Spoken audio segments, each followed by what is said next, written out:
말 좀 할 줄 안다고 토론회에 토론자로 나오라고 그러더라고요. 근데 그게 이제 도서관이 없다 그런 내용이었어요. 그 사람들이 제가 참 궁금했던 게 도서관이 없는데 몇 개 있냐? 제가 이렇게 물어봤거든요. 퍼블릭 라이브러리를 얘기하는 겁니다. 그때 전국에 147개 있다는 거예요. 근데 이분들이 이제 없다는 거 한탄만 하시더라고요. 그래서 그럼 차라리 짓는 게 낫지 않아요? 이렇게 모여 있는데. 그랬더니 사람들이 다 웃고 막 박수 치고 그래서 그게 말도 안 되는 소리라는 거예요. 그래서 그럼 제가 한번 지어보겠습니다. 아무도 믿지 않았어요. 그런데 이제 그 당시 느낌표라는 그 프로그램 하고 같이 하면서 이제 도서관을 지었죠. 사람들이 이제 책을 팔아서 도서관을 지은 줄 아는데 그건 이제 방송용으로 그렇게 말한 거고요.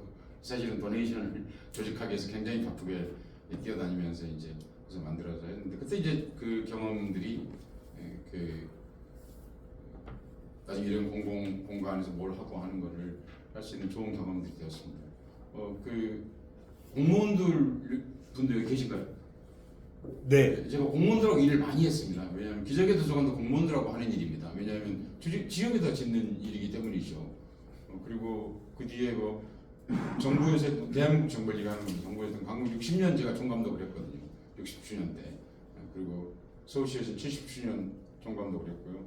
3.1운동 100주년 총감독을 하고 그러면서 이제 당연히 공간을 집을 짓거나 뭐 기념관을 짓거나 뭐 그런 일들을 하거나 했는데 오늘 제가 하려고 하는 얘기는 그 고정된 건물에 대한 얘기를 하려고 하는 것은 아닙니다.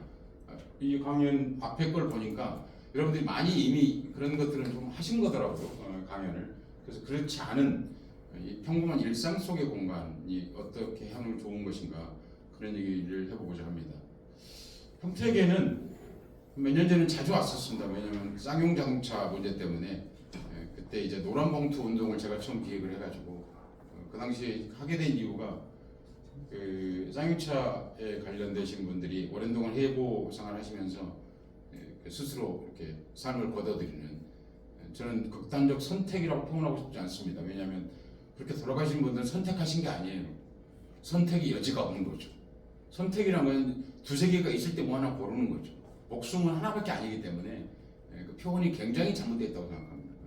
그러니까 그렇게 하는 걸 보고 친구가 되어주는 일이 필요하겠다 생각을 해서 그 노란 봉투 법은 그 뒤에 그 단체에서 다시 이제 제기해서 만든 거고요. 이 파업을 했을 적이나 그걸 노동자에게 책임을 전가하지 못하게 하는 것이 노란 봉투 법이죠. 그러니까 먼저 돕는 운동을 했는데 국민들이 놀랍게도 수십억의 돈을 보내주셨습니다. 그래서 그것을 정확하게 이제 이렇게 쉐어링 해가지고 그 노동자분들에게 준 건 아니고요. 가족들에게 지급했습니다. 그러니까 결국 노동자에게 지급한 거죠. 우선 지급했던 건 생계비, 그리고 학자금, 학생들이 대학생까지 포함해서 아버지가 파업 때문에 회사를 못 간다고 그래서 학교를 안 다니서는 안 되잖아요. 그런 미래를 빼앗는 일이랑 똑같은 일이었기 때문에. 근데 정말 놀랍게도 그것도 굉장히 좋은 경험이라고 생각하는데요. 그 돈이 1차 지급된 날 이후로 지금까지 한 분도 스스로 삶을 거둬들이지 않으셨습니다. 친구가 있다는 거, 보이지 않는 곳에 있지만 친구가 있다는 것이 인생에서 참으로 중요하다라는 생각을 해보게 됩니다. 우리가 하는 많은 일들이 그렇게 좋은 친구들을 만나고 좋은 친구를 얻고 그런 일들이 아닌가 생각을 하게 됩니다. 그때는 이제 그걸 하기 위해서 여기 계시는 가족분들 만나기 위해서 쌍용자동차 근처 아파트 또 쌍용자동차에 자주 오고 그렇게 하면서 이제 그런 분들과 함께 무엇을 할 수 있는가 고민하느라고 자주 왔더랬습니다. 그 전에도 뭐 여기 이 동네에서 자주 오고 그런 적이 있었는데 뭐 그런 얘기는 개인적인 일인 것 같고요. 오늘 제가 얘기하려고 하는 것은 박물관 그 자체를 말하려고 그런 것이 아니라 우리는 현재는 도대체 무엇이고 현재를 어떻게 현재는 어떤 내용으로 이루어져 있으며 우리가 현재에서 역사의 기억과 어떻게 만날 수 있는가 하는 그런 얘기를 해보고자 합니다. 그렇죠. 우리를 지배하고 있는 것들 우리 일상이라고 그럽니다. 일상은 너무 평범하기 때문에 자기를 지배한다는 생각을 하지 않습니다. 그런데 사실은 제가 늘 이제 관심 갖고 있는 걸 제 직업이 뭐냐 그러면 한마디로 줄여 말할 때 현재의 보고학자라고 얘기합니다. 그 무슨 얘기냐면 우리는 현재가 당연한 걸로 받아들이지만 사실 100년 전에 이런 현재가 전혀 없었잖아요. 그렇죠. 100년 전에는 가령 이렇게 남녀가 같이 앉아서 이렇게 강연을 공부하고 이런 게 불가능했죠. 언제부터 이게 가능했을까요? 가령 남녀가 같이 앉아서 예배도 보고 공부도 하고 이게 언제부터 가능했을 것 같으세요? 여러분 생각하실 때? 제가 어렸을 때만 해도 남녀 공학인 학교가 많지 않았거든요. 남녀가 이렇게 같이 앉은 건 교회가 처음입니다. 교회가, 개신교회가. 그게 어떻게 가능했냐면요. 사실은 3.1운동 때문에 가능해졌습니다. 그전에는 지금 그걸 어디 가면 알 수 있냐면 서울 정동에 가면 정동 제1교회, 감리교회죠. 정동 제1교회 양쪽으로 학교가 하나씩 있죠. 감리교회에서 운영하는. 하나가 이화 학교고 하나가 배지 학교죠. 남학교, 여학교가 따로 있죠. 그래서 이렇게 가운데에 가면 지금도 1910년대까지 있었던 커튼을 쳤던 자리가 남아 있습니다. 철거하지 않았어요. 과거에는 이렇게 양쪽에 따로따로 앉았다는 거죠. 근데 정동 제1교회 사를 읽어보면 거기 나옵니다. 3.1운동 이후에 이 커튼을 뜯었다. 3.1운동 이후에 왜 뜯었을까요? 만세운동. 예, 여러분, 한국 여성들은 남자들이 여기서 태어난 게 아닙니다. 여성들 스스로 태어났는데요. 그럼 3.1운동 사진을 자세히 보시면 반 이상이 여성입니다. 여성들이 광장에 쓴 겁니다. 그럼 3.1운동 하면 제일 먼저 떠오르는 사람이 누구죠? 유관순. 예, 그래서 유관순이 대표성을 갖게 된 거예요. 수많은 사람이 싸우는데 왜 유관순을 떠올리죠 우리가? 수많은 여성들이 광장에 나와서 여성들은 남성보다 한 가지 과제가 더 주어져 있었던 거죠. 여성으로서 자기 해방 과정이었습니다. 3.1운동이 그래서 3.1운동 직후에 우리가 대한민국 임시정부 성립하는데 1919년 4월 11일 날 조소왕이라는 분이 이 헌법을 썼습니다. 근데 헌법에 제7조에 들어가 있어요. 대한민국은 공창제를 폐지하고 남녀는 평등하다. 대단한 말입니다. 우리가 이 나라의 한반도에 문자가 생기고 정치 권력이 들어선 이후에 남녀가 평등하다는 최초의 말이 거기 들어간 거예요. 그게 왜 쓰였냐면요. 3.1운동 때 여성들이 기여한 게 있었기 때문에 쓰지 않을 수 없었던 거예요. 그렇죠. 아니 제가 얘기하려고 하는 것은 무슨 역사에 상세한 얘기를 하려고 그런 게 아니라 오늘 누리고 있는 이 평범함이 그런 수많은 것들의 헌신과 희생 반드시 무엇인가 역사적인 배경 하에서 이루어졌다고 말입니다. 우리는 당연히 남녀가 같이 앉지만 그냥 그것은 주어진 게 아니라는 거예요. 여기 아주 쉬운 예로서 조선시대에는 태극기가 없었습니다. 그렇죠? 다 아시면 박영호가 만들었니 안 만들었니 뭐 아직도 정확한 설은 없지만 그럼 그 사람들은 애국심이 없었을까요? 있겠죠. 이순신하고 같이 다녔던 수많은 수군들을 생각하면 애국심이 없는데 그렇게 싸웠겠어요? 국가 상징 개념이 달랐다는 거죠. 지금은 이런 상징 개념으로 대중을 통제하고 대중을 거기 동의하게 하고 동원도 하고 그렇지만 조선시대는 적어도 그러지 않았다는 거잖아요. 그렇죠? 일본이 국기를 갖고 왔을 적에 우리는 국기가 없었어요. 우리 국기가 원래 없었으니까. 희한하죠?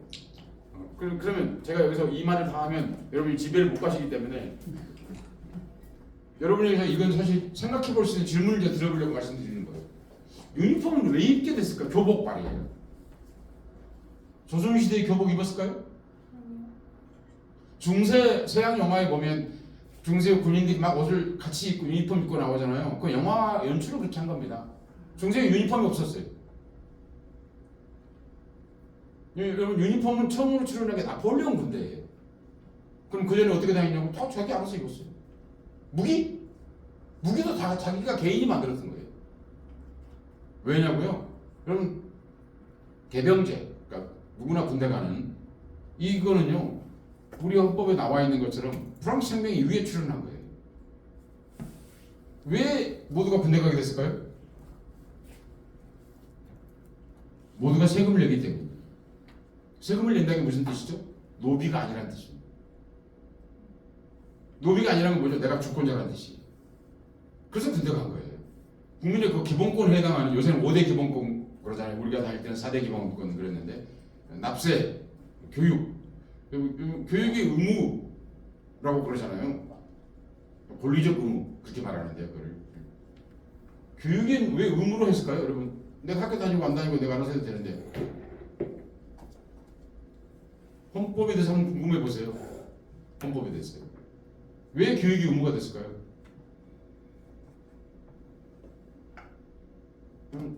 프랑스 혁명이 일어난 이후에 파리 말을 이해하는 사람은 프랑스 전체의 7분의 1이었습니다. 그러니까 총 쏴! 이러면 총을 쏠 수 있는 사람이 7명 중에 1명인 거예요. 여러분 기계 노동, 그렇죠? 육체 노동을 할 때는 명령어가 크게 상관이 없어요. 여러분 매뉴얼을 사투리거나 다 쓸 수 있어 없어요? 내가 이 리모컨 하나를 샀어. 우리나라 같은 8도의 말로 다 8가지 말로 쓰면 여러분 이게 매뉴얼이 가능해요? 거의 불가능하죠. 국가동원 체제에서 반드시 표준어가 필요했기 때문입니다. 첫 번째는 기계 공장에 일해야 되기 때문에 필요했고, 두 번째는 군대에서 자원을 상위해야 했기 때문에 언어 교육이 가장 중요했어요. 첫 번째, 그게 우리 표준어 정책이죠. 그 다음에 산술, 우리가 어릴 적에 산술하고 그렇게 배웠는데 산술 정책이 진짜로 필요했습니다.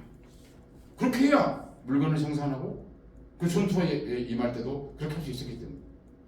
여러분 권리가 아니고, 그러니까 지금은 교육이 권리죠. 여러분 국가의 의무를 수행하기 학교 다니셨어요? 여러분 먹고 살기 다 했죠. 지금은 권리죠. 그런데 여전히도 그래서 의무로 남아 있습니다. 그래서 의무교육이라고 부르는 겁니다. 그만큼 해야 우리 국가를 운영하는데, 네가 그만큼 알아야 우리 국가를 운영하는데 적절한 자원이 최소한의 자원이 될 수 있기 때문에. 그런 거 같은 거지. 설명을 안 하겠습니다. 더 이상은. 그럼 여러분 이거는 제가 하려고 하는 얘기가 아니고 그냥 생각해 보시려고 하는 얘기이기 때문입니다. 그 연관을 생각해 보면 되겠죠? 유니폼에 대해서. 면도는 왜 할까요? 면도. 제가 이런 게 늘 궁금해서 어렸을 적에. 우리나라 사람 면도 했어요? 안 했어요? 봐봐요. 저 어렸을 적에 우리 할아버지 등등 아무도 면도하지 않았어요. 면도는 갑자기 한 거예요, 여러분. 면도 왜 했을까요? 단발령 이후에도 면도는 안 했어요, 남자들은. 근데 여러분 그 중동 지역에 가면 오사마 빈 라덴하고 비슷한 사람 많아요, 안 많아요? 이유가 뭐냐면 수염 때문이에요. 우리 은혜는 꼭 다 비슷해 보이는 거예요. 근데 면도를 하면 어떻게 되죠? 얼굴이 확실하게 드러나요. 청결 어쩌고 피부를 이유를 댔지만 사실은 사진술 때문이에요. 사진술. 이거 하나만 읽어보면 사진술. 사진을 찍었잖아요. 포토그래프. 사진 찍은 데는 국가가 우리의 DNA 정보 2개는 우리 신분증에 안에 넣고 있죠. 뭐죠? DNA 정보 넣어야 안 돼요? 여러분 신분증 안 만들었어요? 여러분 내 얼굴이 DNA 정보이 아니에요?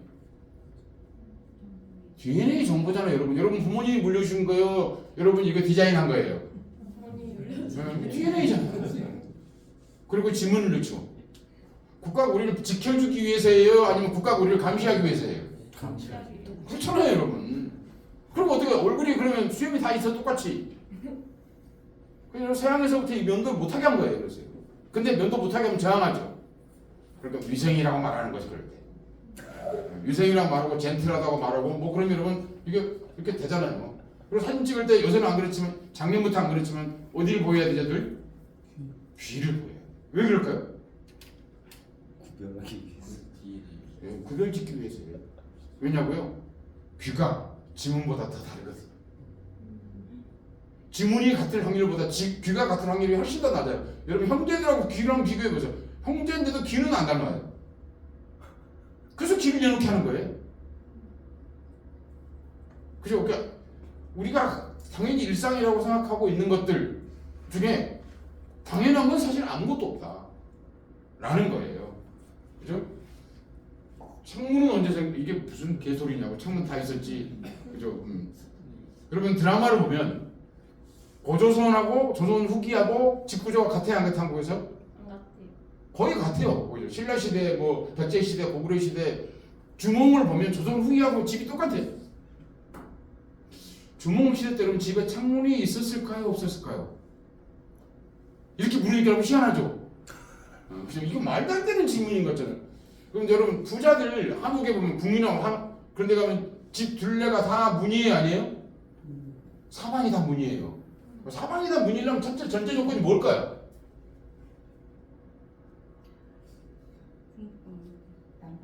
난방이 잘 된다. 또 뭘까요? 침입자 도망가라. 아니요, 도망은 문을 많으면 도망이 간 것보다 적이 들어올 가능성이 높죠. 맞아요, 안 맞아요? 치안이 완전히 유지됐다는 뜻이에요. 여러분 창은 없는 거예요, 원래 어느 사이든지. 전 세계적으로 고대에는 창이 없었어요. 여러분 햇빛이 들어오는 게 중요해요, 도둑을 막는 게 중요해요.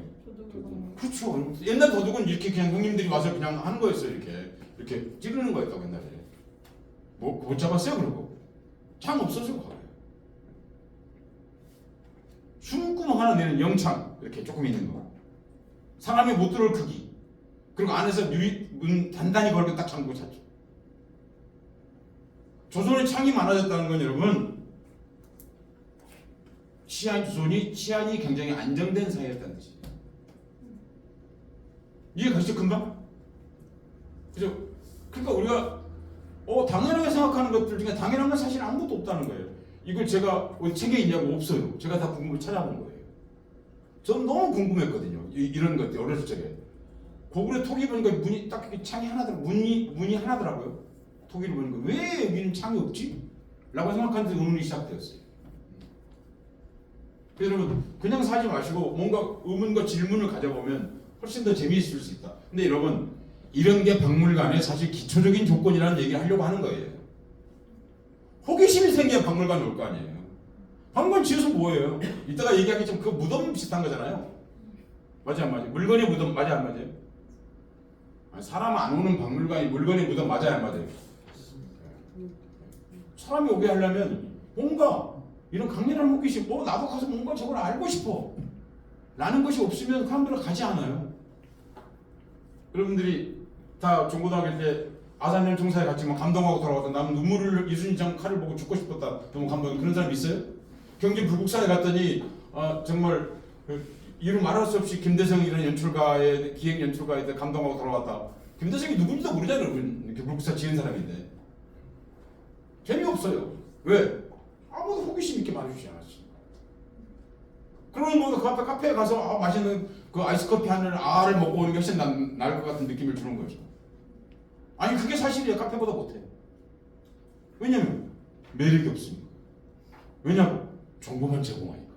학교에서 지겹게 공부하다 왔는데 여기가 또 외워야 되는 거야. 그걸 누가 가고 싶겠어요? 그렇게 운영하면 안 돼요. 그 사람들이 다 괴로워하는 거예요. 예. 의자는 도대체 뭘 하기 위해서 이런 의자에 앉아 있는데 여러분 우리나라에 이 나라의 한반도에 사람이 살고 나서 여러분 최초의 의자에 앉는 사람이 아세요? 여러분 성장할 적에 저 뒤에 제 또래 비슷하신 분들 어렸을 때 의자에 사셨어요? 바닥에 살았죠. 여러분 의자에 산 지 30년도 안 됐어요. 의자는 갑자기 출현한 거예요. 서양에서 들어왔다고? 아니에요. 서양에서도 의자 없었어요. 프랑스 혁명에 의해 의자가 등장해요. 의자? 그럼 가끔 의자 안 앉았다고? 내 의자가 어디 있어서 앉아요? 의자 없었어요. 있었죠. 왕. 조선에서는 한 명만이 의자에 앉을 수 있죠. 누구죠? 왕. 의자는 권력을 표현하는 여러분 그래서 임금 자리를 뭐라 그래? 세종이 어디에 앉아있다? 잘 생각하시네. 시트. 자리에 앉는다는 것 자체가 어마어마한 권력 행위예요. 링컨 기념관 가면 링컨 혼자 어디에 앉아있죠? 그죠? 암체어에 딱 이렇게 앉아있죠. 이게 권력이라는 뜻이에요. 그래서 링컨 기념관이 그 설계는 잘못된 거예요. 링컨이 노예 해방이 한 것이 가장 훌륭하다 하면 적어도 그렇게 만들면 안 되는 거죠. 딱 그렇죠. 링컨이 우리가 생각하면 떠오르는 게 노예 해방이잖아요.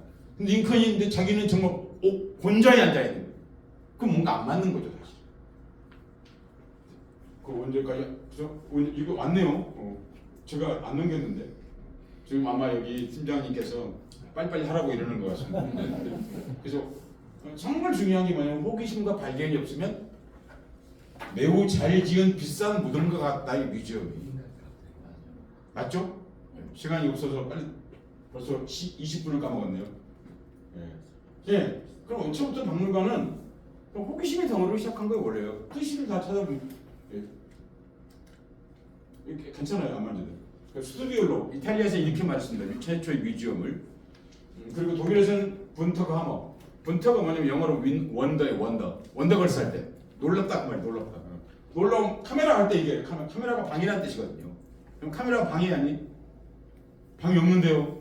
아, 여러분 핸드폰에 있어도 그랬지 옛날에 카메라가 이렇게 깊잖아요. 그 안에가 카메라예요. 그 부분이. 정확하게 말하면 카메라 옵스큐라의 줄임말이에요. 그러니까 옵스큐라 보다 그 말이에요. 그러니까 어둠 상자를 뒤집어서 보는 게 카메라잖아요. 모르겠으면 오늘 저녁에 인터넷 검색하시면 돼요. 그러니까 그 안에 있는 그 어둠의 방, 어두운 방이라는 뜻이 카메라 옵스큐라. 그러니까 카메라 그 말이에요. 어두운 방, 놀라운 방, 놀란 방, 캐비넷, 호기심의 캐비넷. 이 말에 다 들어있잖아요. 박물관 어떻게 해야 된다고? 호기심. 호기심 문제로 호기심이 생기면 어려운 것도 즐거워 안 즐거워? 에버랜드에 갔는데 공부하고 오느라고 미쳐버리는 줄 알았어. 이런 사람 만난 적 있어요? 안 그러잖아요. 사실 공부하는 거 더 힘들어. 에버랜드에서 자유로 드롭타는 거. 큰 맘을 먹어야 돼, 안 먹어야 돼, 사실. 나 사람들한테 말할 때는 야, 타도 재밌어 이렇게 말하지만 항상 내 마음속 말을 안 해서 그렇지. 엄청난 용기를 내고 타잖아, 사실 내가. 아, 내가 토할지도 모르는데 멀미할지도 모르는데 그러면서 타고 내려서도 아무것도 아닌 것처럼. 근데 영상 찍어놓은 어때 얼굴은? 완전히 파김치 돼가지고 완전히 찌그러져. 그런데 재밌어. 왜냐고요? 여러분 그게 호기심이에요.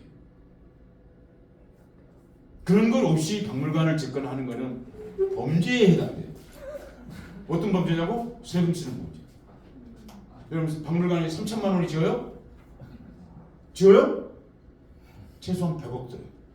쓸만한 거죠. 세금 쓰는 범죄이고, 그리고 시민들에게 있는 고문하는 거예요. 고문. 그냥 학교에서 뭐 무슨 수업, 학교 끝나고 하는 수업 해가지고 거기 가라고 그러잖아요. 애들 미치는 거지. 재미 하나도 없는데 가서 맨날 적고 이거 적어 또 그 다음 적어 이런 거 하면 안 돼요. 선생님 여기 혹시 선생님 계시면 그런 거 하시면 진짜 안 돼요. 근데 그럼 뮤지엄이 뭐냐? 그랬더니 똑같죠? 뮤지의 의자다 그 말이에요. 직역하면. 뭔 말일까 도대체? 뮤지엄이라면 뮤주에서 왔어요. 뮤주가 뭐예요? 그죠? 다 알죠 여러분. 그 뮤주 말하는 거예요. 박물관이란 말이 뮤주에서 뭐 괴테가 씻을 때 뭐라고 시 안 써주면 뮤주 신이시여 나를 버리시나이까 이러잖아요. 아, 무슨 그런 정령 혹은 신 이런 게 있어가지고 나한테 뭘 상상력과 창조성을 준다고 생각했어요. 여러분 갑자기 어느 날 글 잘 써진 날이 있어요 없어요? 그런 날은 여러분 사랑에 빠져 있을 때요. 그날 잘 써진 게 아니라 그 여자 그 남자가 너무 좋은 거야. 문자 메시지 너무 잘 써지니까 멋있게. 내가 봐도 너무 잘 쓴 것 같아. 그런 날 기분이 들 때 있어요 없어요? 이쪽 줄은 아무도 없어 보니까. 아무도 대답 안 하시는 거 보니까. 그래서 갑자기 문자 메시지 너무 잘 써지는 날이 있죠. 그럴 때 오랜 동안 적어도 3,000년 동안 서양에서는 뮤주가 나를 점지해 줬다고 생각했어요. 그럼 실제로 뮤주가 있다고 생각했냐? 아니에요. 그렇게 나에게 있는 느낌을 인격화해서 만들어낸 존재가 가시예요. 이해가세요 무슨 얘기? 그리스 신화에 보면 신들이 많아요, 많아요? 그리스 사람들이 신이 많다고 생각해서 그렇게 생각 전혀 아니에요, 여러분. 착각하지 마세요. 그리스 로마 신화 읽고 나서 그러는 거 아니에요, 여러분. 그거를 설명할 방법이 없죠. 그때 문자 시대가 아니에요, 여러분. 문자 시대. 지금처럼 다 중학교 고등학교 나온 시대가 아니라고. 다 구라로 들었다, 구라로. 이해가세요? 앞으로 될 때 구라로 들었다 그러면. 그러니까 조용히 반드시 필요했어. 말로만 듣다가 상을 봐야지. 책만 읽어, 글자를 모르는데 그 설명해서 뭐 하겠어요? 그 조각이 반드시 필요했어요. 그리고 보통 사람보다 뛰어난 조각이 필요했어요. 왜? 그래야 뭘 믿을만 하니까. 그 이야기로 들었어요. 근데 이야기를 듣는데 그걸 여러분 동물이라고 하면 사람들 믿음이 가겠어요, 여러분? 그러니까 사람인데 뛰어난 사람으로 해놓고 그걸 신이라고 한 거예요. 그런 모든 느낄 수 있는 모든 것, 우리가 생각할 수 있는 모든 것들을 신으로 만들어 놓은 거예요. 그리스 사람들이 정말 그게 신이 많다고 생각한 게 아니에요. 그런데 그걸 뭐라고 부르냐면 최초의 박물관 이름이에요. 무세이온이다 이렇게 부른다 그 말이에요. 스튜디오로 모습이에요. 뭐 같으세요? 한마디로 얘기하면 가오 잡는 거죠, 그죠? 전문 용어로 가오 잡는. 과시공간이요, 과시공간. 뭐 갖다 놓고 자기가 폼잡고 자기 한가운데 딱 있는 거예요. 이 안에 물건이 가득 차 있다고 생각하시면 되겠습니다. 그림이 깨져서 미안합니다. 이게 이제 분턱함을 건데요. 그 뭐냐면 자기 나라에 있는 물건을 전시하는 곳이 아니에요. 뭐 아프리카, 뭐 아시아, 뭐 이런 데서 가져온 기이한 것들을 놔두고, 여러분 기이해요 원더지. 기이한 것들을 놔두고 평소에 이게 이제 트라이팁시라고 그러는데 그 라틴어로 그 성화, 이콘 같은 거 보면 이렇게 불교에도 똑같죠. 열었다 닫는 거 이런 게 있어 없어요? 여러분 상자 그림 안에 그림이 있는데 이렇게 열고 기도하고 기도 끝나면 닫아. 여러분 그런 거 본 적 있죠? 네. 그걸 이제 두 개로 돼 있으면 딥티시 그리고 뭐 하여튼 뭐 그 용어는 모르셔야 되는데 이게 이제 그거 문 세 개짜리 거란 말이에요. 문을 왜 닫았을까요? 여러분 평소에는 열어놓는지 안 해도 그건 중요하지 않아. 친구가 오면 문을 닫아야 하기를. 그리고 커피를 마셔요. 뭐 가령 거기 밥도 먹고 그러고 나서 철수야 내가 있잖아 얼마 전에 아프리카에서 보러 갔는데 그럼 친구 궁금하겠어 안 궁금하겠어요? 야, 그 코뿔소가 있는데 코뿔소가 7m 50이야. 근데 내가 코뿔소 다 갖고 온 불편해서 뿔만 갖고 왔어. 뭐 있는데 그때 짠 하고 열어주는 거지. 원더의 아니에요. 네, 바로 그거예요. 그러니까 문을 닫아놓은 거예요 여기다. 원더 그러니까 분턱하머 원더룸 영어로 하면 마찬가지입니다. 뮤지엄 뭐냐? 기억 저장소가 되면 안 되겠다. 대부분 뮤지엄 기억 저장소예요. 기억 저장소가 되기 때문에 사람들이 안 오는 거예요. 정보만 있으니까. 근데 실제로 어떻게 했냐면 시간을 공간 속에 넣어두는 것이 박물관이에요. 이 말이 어렵죠 사실. 시간을 공간 속에 여러분 그래서 박물관 가면 되게 어떻게 되어 있어요? 연대기로 되어 있죠. 맞아요. 연대기로 되어 있어요. 그래서 연대기로 되어 있는 게 시간을 공간 속에 넣어두는 일이에요. 진짜 멋진 말이어서 한번 읽어보겠습니다. 노래하소서 여신이여 펠레우스의 아들 아킬레우스의 노여움을. 이거 무슨 말일까요?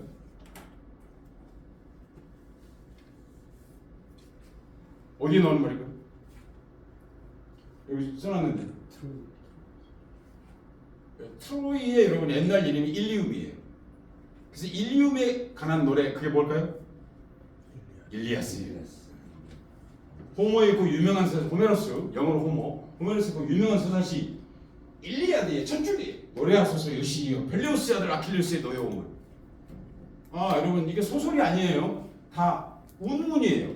버즈가 있는. 여러분 산문은 나중에 나와 한참 나중에 나와요. 여러분 성경이 어떻게 되어 있어요? 바이블이 버즈가 있어요 없어요? 아 이렇게 몇 장 몇 절이 있어요 없어요? 있어요. 불교도 똑같아요. 여러분 옛날에는 왜 그게 했냐면요 시를 좋아해서 아니에요. 옛날에 문자 모르는 사람이 너무 많았어요. 해방될 당시에 우리가 문자 해독률이 얼마에서 몇 퍼센트 갔었어요? 해방 당시에 25%였어요. 그럼 어떻게 해야 되겠어요? 그 사람한테 그 얘기해 주려면 소리를 내서 읽어야 돼요. 근데 여러분 귀향이 운문으로 되면 따라 읽기 더 쉬워요 어려워요? 훨씬 더 좋잖아요. 이렇게 흔들면서 이거 어떻게 하늘 천 따지 저절로 머리 흔들리잖아요 이렇게. 다 그래서 그랬던 거예요. 여러분 독립신문이 여러분 최고 많이 찍어서 5,000부 찍었어요. 근데 전 국민이 다 알았어요. 5,000부 그 당시는 엄청나게 찍은 거예요. 어떻게 알았냐면요 신문을 받으면 사람이 다 읽어줬어요. 이해가세요 무슨 얘기인지? 스피커가 있었다고. 왜? 문자를 모르니까 사람들이. 그래서 소식을 알게 되었어요. 그죠? 자 노래하소서 여신이여 펠레우스의 아들 아킬레스의 노여움을. 그 말은 박물관에 그대로 적용해 볼까요? 이렇게 돼. 아 여기 이 말은 읽을 때 영어로는 태아 이렇게 읽습니다. 여신이라는 뜻이에요. 여신 태아. 남신은 뭘까요? 태오. 훌륭해요. 여기 이 학생. 네, 태오예요. 그렇게 여러분 신학을 뭐라고 그래요? 이론이란 말을 영어로 뭐라고 그래요? theory. 신학이라는 뜻이 원래. 태오. 그 말이 이미 남자 신을 뜻하는 거예요. 그러니까 태아. 태아가 여기 뭐라고 되어 있어요? 무사라고 되어 있잖아요. 무사의 영어가 뮤즈예요. 이해 가시죠 무슨 얘기? 원래는 발음이 무사예요. 무사하고 무사히 그렇게 있는데 그리스 말로는 그냥 박물관이 이거 뭐가 되냐면요 노래하셔서 뮤지의 여신이요 지금 눈앞에 있는 사물과 기업들의 황홀한 열애를 그죠 물건들과 사물들이 서로 열애에 빠져 있어야 된다고요 박물관에서 그래야 재미있죠 그게 박물관이에요 그게 뮤지엄이라고 박물관이라는 이 말이 일본 말입니다 좀 다른 말이 있었으면 좋긴 하겠는데 그 최초의 그 무세원이라고 추측하는 실제 그림이 아니고 상상도예요. 알렉산드리아에 있었다고 하는 무세원. 대부분 사람들이 이런 고민을 하죠. 박물관 만들어서 어떻게 기억할 것인가, 어떻게 전승할 것인가, 왜 기억해야 하는가. 다 중요한 문제입니다. 근데 진짜 중요한 것은 어떻게 끄집어낼 것인가. 뭐죠? 연출이 중요하다. 금관이 아무리 멋있는 게 있어요. 이런 뭐예요? 써보고 싶게 연출해야지. 맞아요. 저 유리창 속에 내가 들어가서 한번 써보고 싶다. 그게 아니면 이미 실패한 전시예요. 그 정말 중요한 건 어떻게 끄집어낼 것인가. 박물관이 위험할 때가 언제냐면요. 그런 기억의 권력만 유지하려고 할 때. 여러분 기억의 권력이 엄청난 권력이에요, 여러분. 족보 권력이 족보 권력. 여러분 족보를 흥미과 감독으로 읽었다. 여기 나가. 이 사람 필요 없어 여기 있을 텐데. 아무 느낌이 없죠. 근데 그는 엄청난 기억의 권력이죠. 박물관이 대부분의 박물관들 가보면 그런 기억의 권력이 빠져 있어요. 이게 중요하다는 거야. 안 중요하지 않대. 내가 중요하지 않다고 그랬냐고. 문제는 재미가 없다는 거야. 이렇게 하면 감독이 오세요? 어느 박물관이나 말은 안 했습니다만 감독이 오세요? 매력이 없죠. 이 물건들이 나에게 말을 걸지 않아. 그 사물들이 관객에게 말을 걸지 않은 전신이 이미 죽은 거예요. 그 역사를 이루는 게 뭘까요? 크게 따지면 지배의 기록과 평민, 그죠? 조선시대 같으면 지금 같은 시민의 기록으로 나눌 수 있습니다. 대통령, 평택시청 이런 건 지배의 기록이죠. 어떻게든 기록이 있어요, 없어요, 교민이? 있어요. 뭐 시장님 어디 가서 사진 찍고 뭐 우리 국장님 어디 가서 사진 찍고 다 남아 있어요. 시민의 기록은 찾으려고 그러면 여기 얼마 되지 않은 K6, K55 만들 때 공사할 때 사진 찾으려면 많아요, 안 많아요? 많아요, 안 많아요? 없죠. 그리고 그 당시에 그 쫓겨난 사람도 많아요, 안 많아요?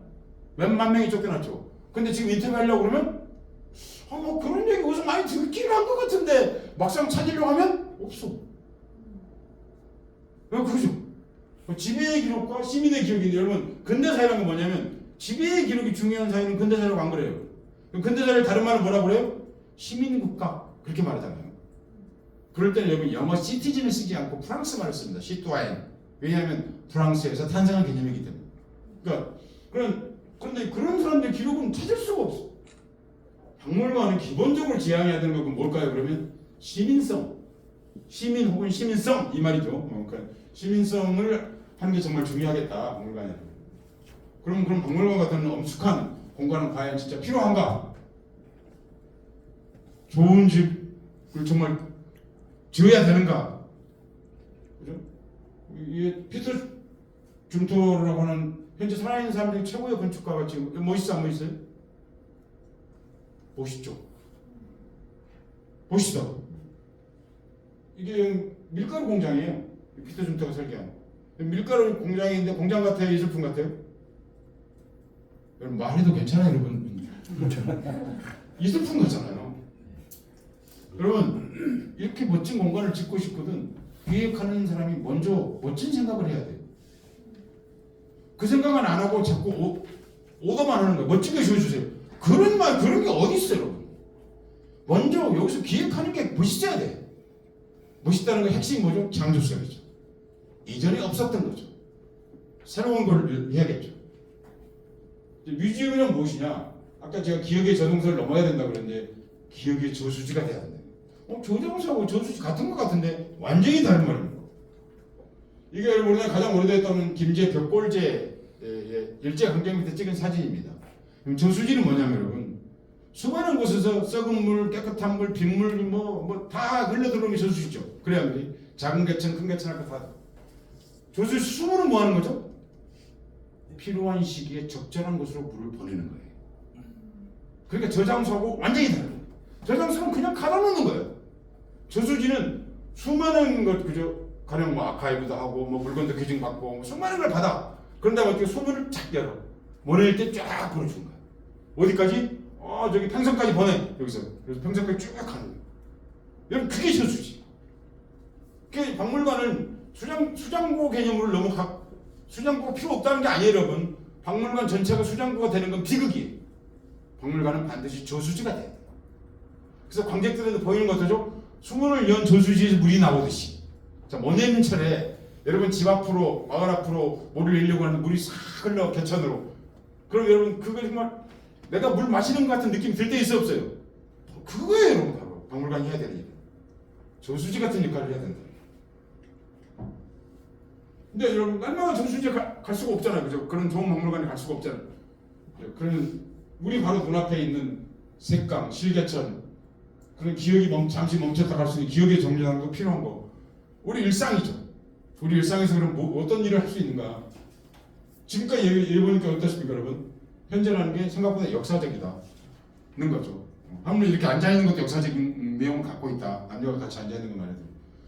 근데 그것들이 어떤 것은 사라지고 그렇게 하지만 그 생존 투쟁을 거쳐서 살아남은 역사가 그것이 우리 일상을 이루고 있습니다. 여성들이 자기 예방 가정의 투쟁을 거쳐서 했기 때문에 오늘 이렇게 여기 여성분들과 같이 우리가 편하게 앉아서 얘기할 수 있는 거예요. 만약 여성들이 안 싸웠으면 지금도 남녀가 다를 거예요. 그렇게 살아남았다는 거죠.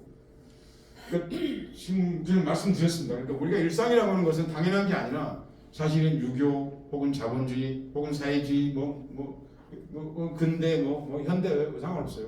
어떤 그런 것들의 이데올로기를 우리에게 집행하는 과정이 일상입니다.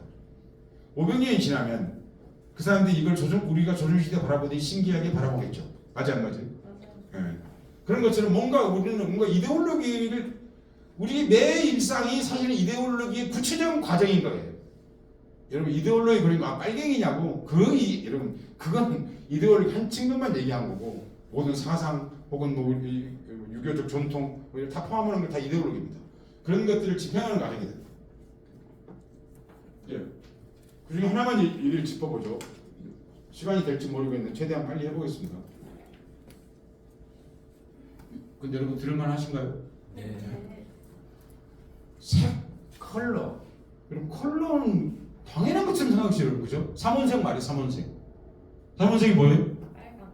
그죠? 다 아시는 거죠. 근대의 색깔입니다. 삼원색을 발견한 것도 근대고 이거 자체가 근대의 색깔이에요. 날짜까지 있어요. 며칠 태어난지. 그러니까 제가 가장 원천의 얘기 하나만 예로 들어서 질문을 던져 설명해드리고 넘어가려고 하는 거죠. 이걸 뭐 같으세요? 예, 그죠? 확대해 볼게요. 여러분 좀 징그러운 벌레죠. 코치닐이라고 하는 벌레입니다. 코치닐. 근데 이거 어디서 사냐면요. kaktus 선인장에 삽니다. 근데 이거 그 중에서도 멕시코 선인장에만 삽니다. 이런 선인장하고 굉장히 유사한 게 한반도 자생하고 있는 게 있는데 제주도 선인장이죠. 제주도 여러분 선인장이 자생합니다. 근데 그죠? 손으로 문지는 거 어떻죠? 빨갛게. 그 레드에 대한 빨간색에 대한 중세의 빨갱이 일단 예컨대 이런 중세의 그런 편견은 전혀 존재하지 않았습니다. 그럼 빨간 건 여러분 일반인은 빨간색을 아예 쓸 수가 없었어요. 왜? 빨간색이 없었습니다. 왜 없냐고? 물감이 없으니까. 물감이 왜 없냐고? 재료가 없으니까. 그래서 누가 입었냐면 여러분 교황과 추기경들 옷이 다 빨간색이에요. 여러분 교황봉 빨간색이 아니에요. 모자까지 빨간색이에요. 그 여학생들 학교 가듯이 그 70년대 80년대 여학생들 모자같이 빨간색이잖아요. 빨간색이 없었어요. 아주 귀했어요. 근데 여기 보면 이제 크림슨 컬러라고 그 혹시 여러분 킹 크림슨이라고 들어본 적 있어요? 영국의 락 보컬 그룹. 여러분 박물관만 좋아하시지 합성은 별로 안 좋아하시는 것 같은데. 근데 그걸 이제 크림슨 컬러라고 그러는데 이게 이제 중세까지는 17세기, 16세기까지는 빨간색은 딱 두 가지 생물에서 얻을 수가 없었어요. 지중해에 있는 이런 어떤 벌레들, 연지벌레에서 얻는 거하고 그리고 조개에서 얻는 거였어요. 조개는 옷 하나 만드는데 대략 3만 마리가 필요했습니다. 그러니까 거의 물을 들일 수가 없었어요. 그런데 조금만 이거 그림 좀만 해주실래요? 그런데 이제 에스파냐 사람들이 멕시코에 쳐들어갔잖아요. 그럼 다 아시잖아요. 그거 역사는.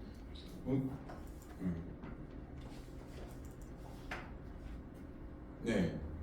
근데 그 쳐들어갔더니 이 아까 봤던 그 벌레 이름이 코치닌이라고 하는 벌레예요. 코치닌이라는 벌레가 있는 거예요. 그런데 왜 이 사람들이 새로운 게 발견한 게 아니라 아즈테카나 잉카 사람들이 이미 이 색깔을 쓰고 있는 거야. 여러분 아즈텍이나 여러분 잉카 어떻게 보면 빨간색 많아요, 안 많아요? 그럼 자연에는 그 사람들은 자연에 있는 빨간색으로 염료를 염색했을 때 비로소 가능한 거예요. 그걸 보고 너무 놀란 거예요, 이 사람들이. 이거 교황만 하는 건데.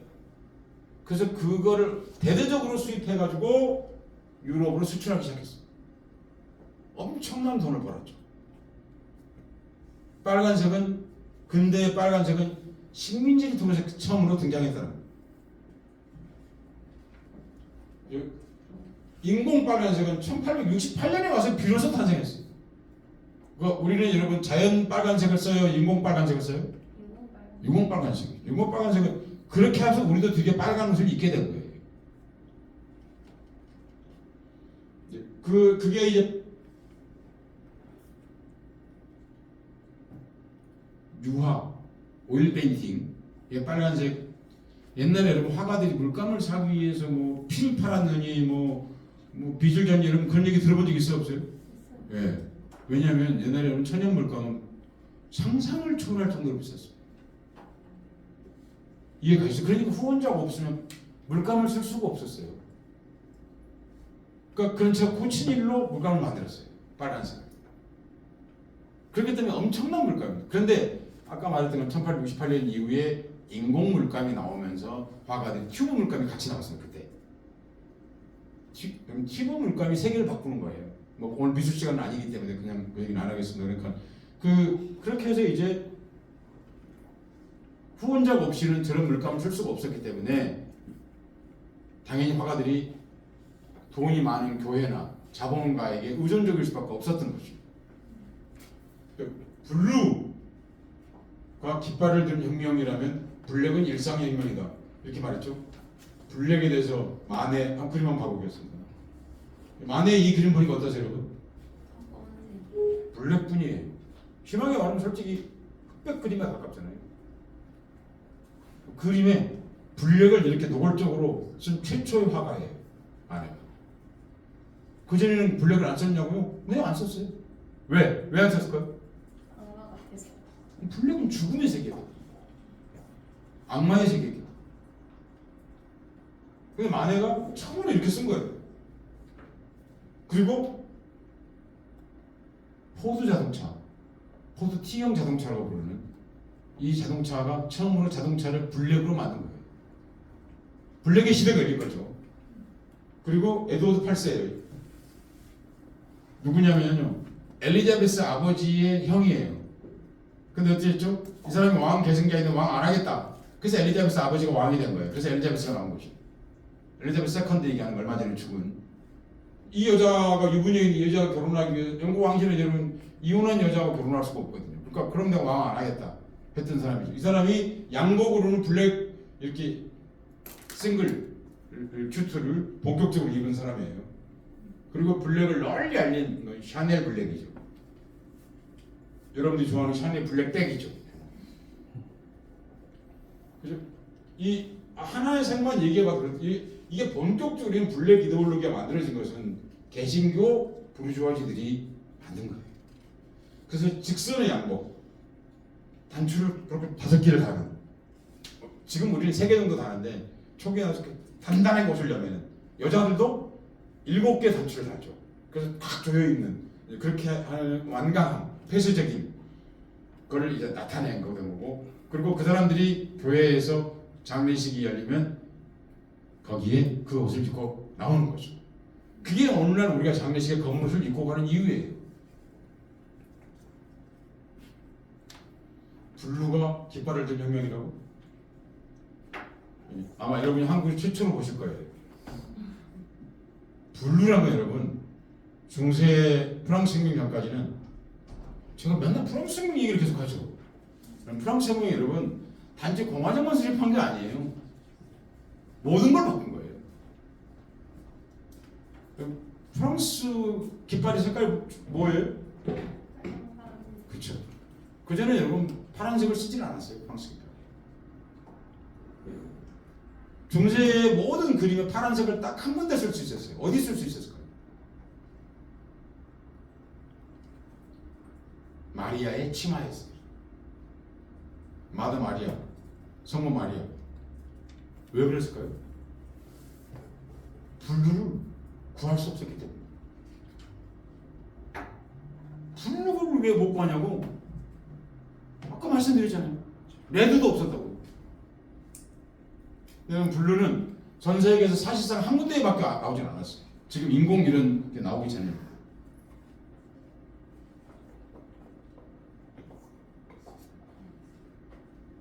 제가 실물을 보여드리려고 가져왔습니다.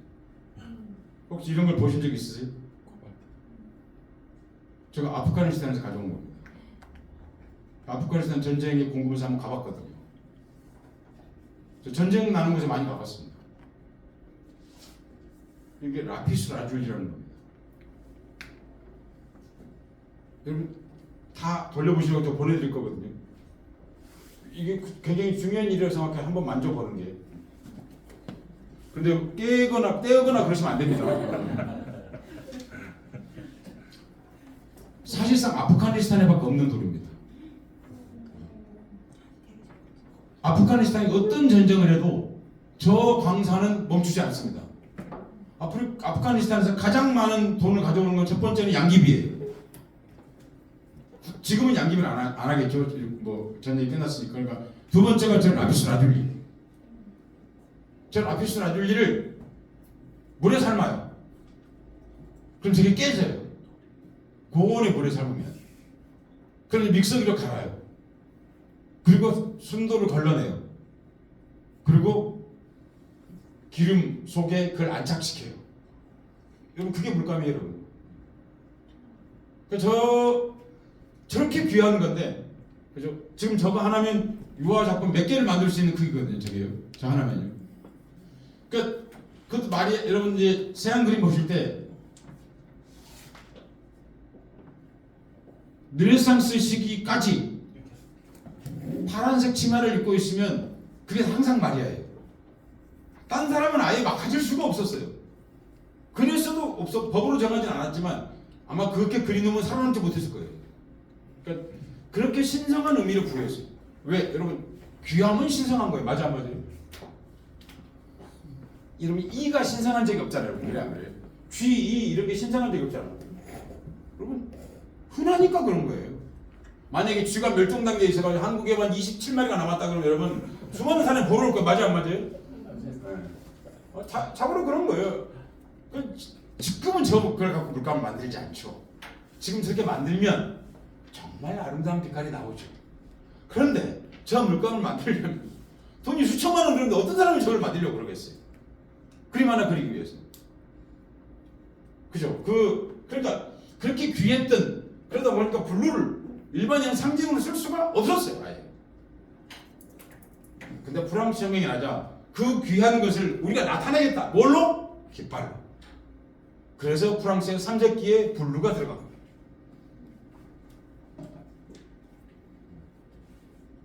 그죠? 굉장히 어려운 말인 것처럼 느껴졌죠. 그죠? 현재의 고고학, 고고학으로서 현재 이런 말을 쓰니까 제가 왜 그렇게 표현을 하는지 아시겠죠? 지금 우리가 당연하게 생각하는 것들을 마치 고고학처럼 들여다봐보자 한번 하는 거죠.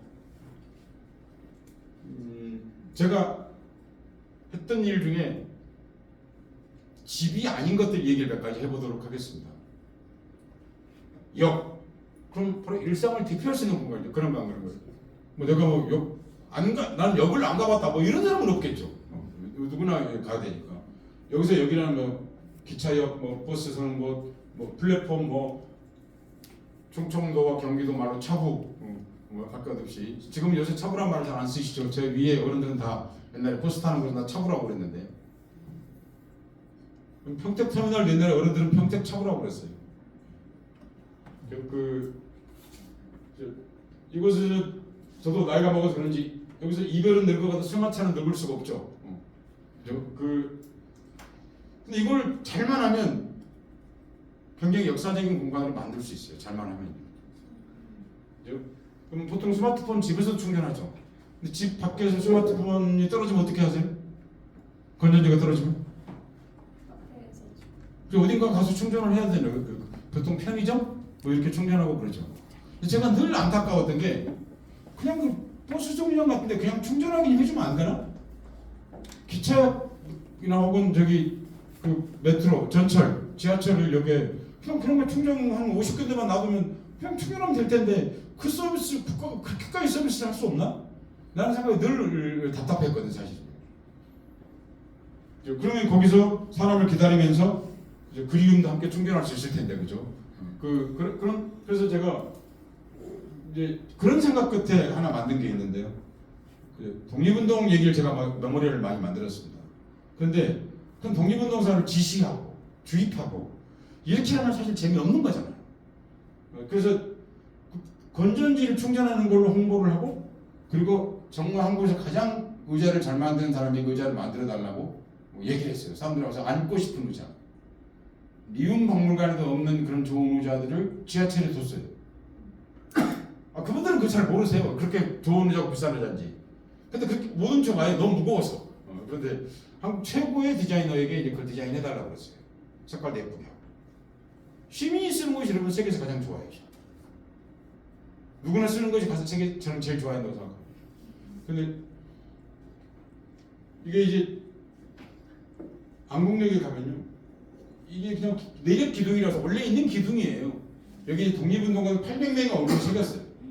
여기다가 원래 있는 기둥을 감싼 거죠. 근데 이 벽이 이 구멍 보이시죠? 이게 다 지금 건전지 충전하는 데거든요. 핸드폰 충전하는. 근데 여기에 이렇게 의자들을 뒀어요. 현재 한국에서 의자 디자인하는 사람 이분 의자가 제일 비쌉니다. 의자를 두고 여기서 사람을 기다리게 하는 거죠. 근데 기다리다가 앉아서 충전하면서 노는이 이걸 보는 게죠. 아니 내 삶의 필요에 의해서 와서 독립운동도 보라는 거예요.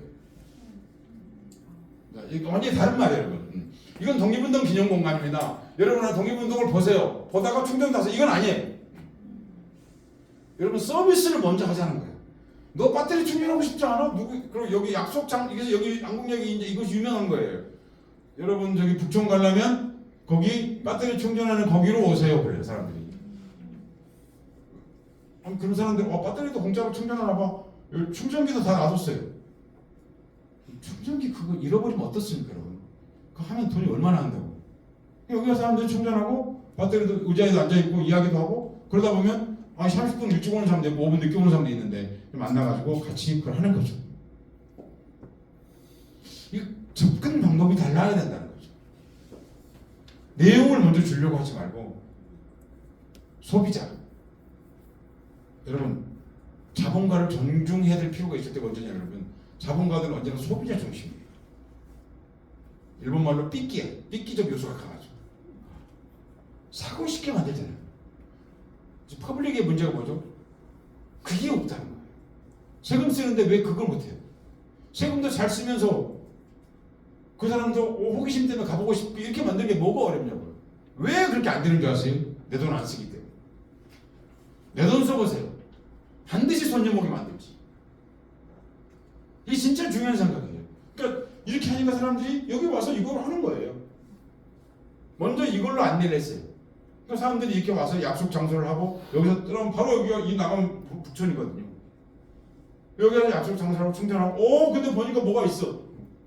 그럼 여기만 있는 게 이 옆에 다 있어요. 연결돼 있어요. 근데 주입하지 않아요. 뭐 예쁜 게 있어 터치하면 뭐가 막 나오고 이렇게 해놨단 말이에요. 주입하면 곤란해요. 그럼 피곤해져요. 피곤한 사람들은 안 하고 싶어요. 공급자 중심으로 하면 안 되겠다. 수용자 중심, 소비자 중심으로 정보를 전달할 필요가 있다. 그런 뜻이죠. 제가 우리나라에 메트로 여기 거의 1000개 있거든요. 많죠. 전국에 대도시는 다 있으니까요. 근데 여러분 놀랍게도 역사를 테마로 한 여기 한 군데도 없어요. 둘리, 이게 나쁘다는 게 아니에요. 둘리 테마요, 뭐 이런 많아요. 이렇게 애니메이션 캐릭터 같은 건. 근데 독립은 그래도 우리가 대한민국 헌법 제7줄이 유구한 역사 전통을 자랑하는 대한국민은 3.1운동 건립된 임시정부 보통을 개성하고 그렇게 돼 있는데 독립운동에 대한 뭐 하나는 있어야 될까요? 근데 안국역을 제가 독립운동 테마역으로 바꿨거든요. 왜 그랬냐면요. 안국동을 중심으로 7개 학교가 있었어요. 그 사람들이 3.1운동 했어요. 그래서 거기다 한 거예요. 그러니까 근데 지금은 학교가 흩어졌지만 그때는 다 서울 북쪽에만 학교가 있었거든요. 지금 종로하고 북촌에만. 그러니까 거기 승강장에는 모든 메트로 승강장에는 기둥이 8개입니다. 안 무너져요. 승강장에는 큰 기둥이 8개가 있다고. 그 스크린 도어는 한 칸당 4개씩이 있기 때문에 그죠? 94, 36 곱하기 2개죠. 그러니까 당연히 72개가 있겠죠. 여기 여러분 이렇게 그건 뭐 어설픈 저 같은 사람 어설픈 시 써있고 그러는데 그걸 다 독립운동가 사진과 어록으로 바꿨어요. 너무 쉬운 거잖아요. 그리고 지하철을 이렇게 내리면 다음은 독립운동 테마역 안국역입니다. 이렇게 말해줘요. 한번 귀뜸해 주는 거지. 그럼 내리면서 독립운동가가 있다고? 아무도 없는데? 보니까 이 지하철 지나가면 이게 이제 보이게 돼 있는 거죠. 사진이 선명하지 않는데 저는 이 그림이 제일 좋아요. 왜 그러냐면요. 사람들이 밀려서 들어가다 보면 여기 김구가 있네 이렇게 하고 들어가는 거죠. 저는 그게 좋아요. 김구를 보러 오지 말라는 거예요. 밀려 들어가다 보니까 김구도 있네? 이게 김구가 여기 왜 있는 거야? 여러분 이 호기심이 얼마나 좋은 거예요. 다음에 한번 찾아봐야겠는데? 아니 안 찾아오더라도 그거 갖는 걸로 이미 성과를 얻은 거예요. 여러분 일상성이 이렇게 중요하다는 거예요. 이렇게 얼굴 생긴 거죠. 그림이 다 깨졌는데요. 여러분 뭐 저 가시는 왔는데 그 인터넷 검색하면 수십만 개의 사진이 올라와 있으니 여러분 저도 거기서 다운해 온 겁니다. 제가 만든 거지만 제가 거의 사진을 찍지 않았거든요. 하도 뭐 언론에 많이 나갔기 때문에. 여기는 이 8개의 둥을 의자를 이렇게 만들어줬어요. 좋은 의자를 만들었습니다. 이것도 전문가에게 의뢰를 해서 좋은 의자를 만들었고 여기에 독립운동가 이름을 써놨습니다. 그냥 디자인으로. 한국에서 인정받는 독립운동가 이름을 다 써놨어요. 그 위에 올라가신 분들은 못 썼죠 당연히. 여러분 이름 잘 써놓으면 그 자체가 훌륭한 디자인이에요. 다 읽어보라고? 안 읽으면 하는 거죠 여러분. 근데 어떤 사람이 읽어보고 싶은 사람도 있잖아요. 여기 이렇게 돼 있습니다. 그래서 이게 보니까 누구예요? 남자예요 여자예요? 여자. 네. 한 가운데 8개 중에 4번째 여성 독립운동가 이름만 써놨습니다. 5번째는 기생 독립운동가만 이름을 써놨습니다. 왜 그랬을까요? 잊혀지기 싫어서. 여러분 여성 독립운동가가 한국에서 가장 많이 버림받았기 때문에 모든 역사 중에서 여성 독립운동가가 가장 많이 버림받았어요. 그럼 독립운동가 여성은 유관순 빼놓고 여러분 기억하는 사람 누구세요? 있어요? 솔직히 말하세요. 있어요? 거의 없죠. 왜냐고요? 왜? 남성 중심을 기억했어요. 여성분들이 독립운동 안 했냐고요? 너무나 많이 했죠. 제가 서대문 독립공원에서 이런 전시를 한 적이 있습니다. 전시라고 했는데 아무것도 전시하지 않았어요. 이화학교, 진명학교 이런 여학생들을 불렀어요. 7개 학교를. 여학교. 그리고 그 친구들이 자기 학교 선배들 이름을 부르게 했어요. 근데 친구로. 그럼 백년만 소급하면 친구잖아요. 간순아 어딨어? 이렇게 부르라고 그랬어요. 이해 가시죠 무슨 얘기인지? 같은 학년이니까. 그렇게 부르면 땅에서 소리 나게 했어요. 땅에 센서를 묻었다고요. 그래서 성우에게 유관순의 말을 하게 했어요. 친구들 왔어. 나 간순이야. 근데 여러분, 제가 아무도 시키지 않았는데 모든 학교 학생들이 다 울었어요. 왜 그랬을까요? 자기 노래라서. 아직도 땅 밑에 살고 있으니까. 한국 여성운동가들은, 독립운동가들은 너무나 저평가된 거죠. 학생들한테 그 설명 한마디도 안 했거든요. 다 알아요. 다 안다고. 바보 아니잖아요. 검색하시면 나와요. 그래서 오디오 전시를 한 거예요. 그래서 부르면 말해요. 여러분 그거 만드는 거 쉬워요. 유관순 녹음 7가지 방식으로 이 정도만 하면 대부분의 목소리를 인식해요. 센서에서. 부르지 않으면 대답하지 않아요. 예, 그래서 여성 독립운동가들을 했고 이렇게 생겼죠 다. 기생들이 일어섰다. 그렇죠? 여러분 한국 단일 직업군에서 가장 많은 독립운동가는 기생입니다.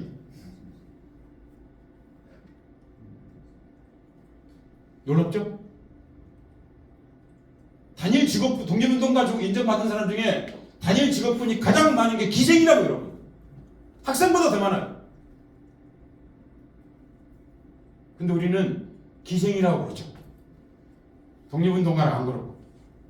제발 이해하시죠 무슨 얘기인지. 수원의 3.1운동을 이끈 건 여러분 김향하 선생이에요. 기생의 이름만 봐도 맞죠? 향화. 본명은 따로 있어요. 기생 이름이 향화예요. 독립운동을 인정받으셨어요. 저 같은 사람들 계속 요청했거든요. 근데 여러분 절손돼가지고 독립운동가 훈장을 안 찾아간 집안이 있습니다. 이해가시죠 무슨 얘기? 완전히 절손돼가지고. 김영하 선생은 절손되지 않았어요. 근데 현재도 수원박물관에 김영하 선생 훈장과 훈장증이 박물관에 창고에 있습니다. 안 찾아갔어요. 왜? 우리 고모 할머니 기생이라고. 우리 집은 그렇게 될 거예요. 제가 주소도 알아요. 고선들.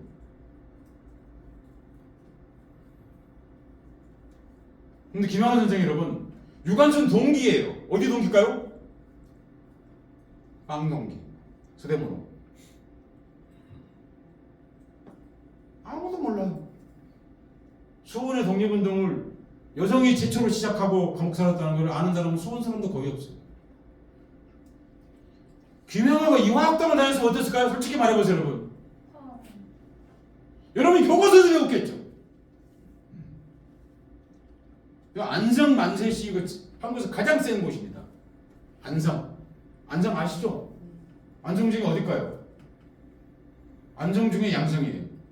양성 중에 어딜까요? 만세고개. 여러분 안성이 왜 센 줄 아세요? 안성이 전국 팔도에서 일본인들이 군인, 경찰, 관료 포함해서 이틀 동안 48시간 동안 완전히 쫓겨났던 유일한 지역이 안성이에요. 한국인들이 3.1운동을 쫓아낸 거예요. 그 중심에 기생이 있었어요.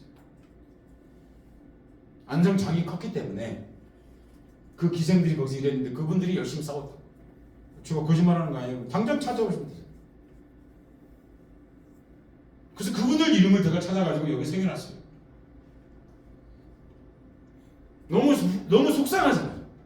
자기들도 조국과 잃어버린 나라를 되찾기 위해 싸웠는데 아무도 기억해주지 않잖아요. 그 서울 1번지에 이분들 이름을 꼭 소개해드리고 싶었어요.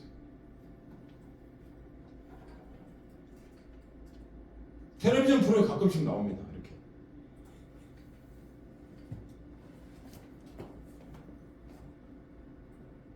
잘 안 보이는데요. 항일투쟁의 생애를 바친 숱한 여성 독립운동가들의 이름을 되찾기 위하여 빈자리를 남겨두었습니다. 그래서 무슨 얘기냐면 현재 우리나라 여성 독립운동가 인정받는 사람 몇 명 안 됩니다. 그래서 그 이름들을 채워넣기 위해서 이렇게 했다고요. 빈자리를 남겨놨다고. 벗어났죠? 잊힌 이름을 되찾기 위하여. 시간이 없어서 좀 빨리 넘어가겠습니다. 예. 이렇게 했더니 근처에 있는 메트로역에서도 이렇게 했어요. 이거 참 좋죠. 이렇게 써야 돼요. 자꾸 메트로역 같은 거 그냥 놔둘 게 아니라 이렇게 써야 된다는 거죠.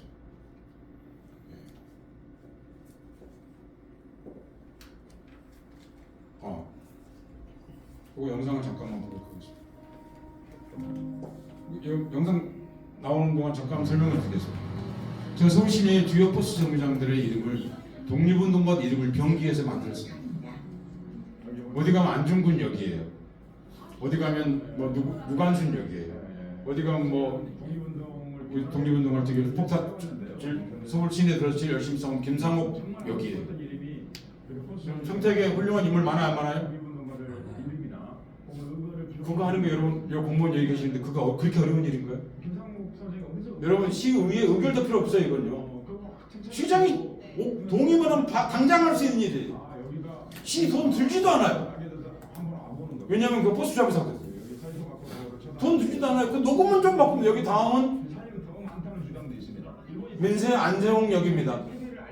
이게 뭐가 어려워요, 그거요? 여러분 일상이라는 게 이렇게 중요하다고 제가 얘기하는 거예요. 여러분 안세훈 기념관 맨날 갈 수 없잖아요. 그래 안 그래요? 시간이 없어서 다음 거 보겠습니다. 예, 여러분 평택에서 그런 일을 해줬으면 좋겠다고 사실 제가 온 겁니다. 너무 쉽고 돈 한 푼도 안 들이고도 얼마든지 잘할 수 있는 일이 많다는 거예요. 여러분 길거리 표적 세우는 것보다 훨씬 더 좋아요. 그게 방송도 듣고 그리고 버스 정류장에 이름도 붙어있고 사진도 좀 붙여. 작은 전 여러분 꼭 돈 들여 좋은 전시가 아니잖아요. 사진 붙여놓고 안세용 언론인 독립운동가 그리고 한글학자 맞아요, 맞아요? 한글학자예요, 여러분. 조선업계 사건을 구속됐어요, 홍원 사건으로. 정말 한국에 여러분 기념탑 많죠. 근데 이런 기념탑 여러분 솔직히 누굴 위한 거예요? 일상성이나 실용성이 있어요, 없어요, 솔직히? 네. 오직 뭐죠? 관계자들을 위한 거죠. 동상이 언제 생겼는지 아세요? 동상이라는 게 왜 생겼을까요? 나폴레옹이 만든 겁니다. 왜? 죽으라. 이해 가세요? 중세 때 군인들은 죽으면 어떻게 했을까요?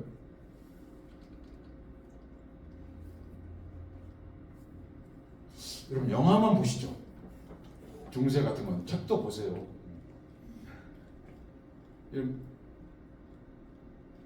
그 해적들이 싸우다 죽으면 어떻게 했을까요?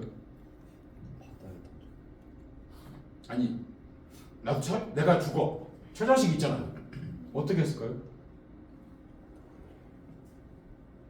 다른 집으로 들어. 그냥 버리고 잊어버릴까요? 여러분 누가 해적을 하겠어요? 맞아요, 맞아요. 해적은 여러분 등급이 해적마다 다른데 심한 경우 100등급까지 나뉘어 있습니다. 제일 먼저 배에서 뛰어들어가지고 저쪽 군인들하고 싸우다가 첫 번째 올라가 죽은 사람한테 가장 많은 돈을 줬어요. 그리고 해적들은 여러분 물건을 탈취하면 아무나 개인이 가져갈 수 없었어요. 탈취하면 바로 죽였어요.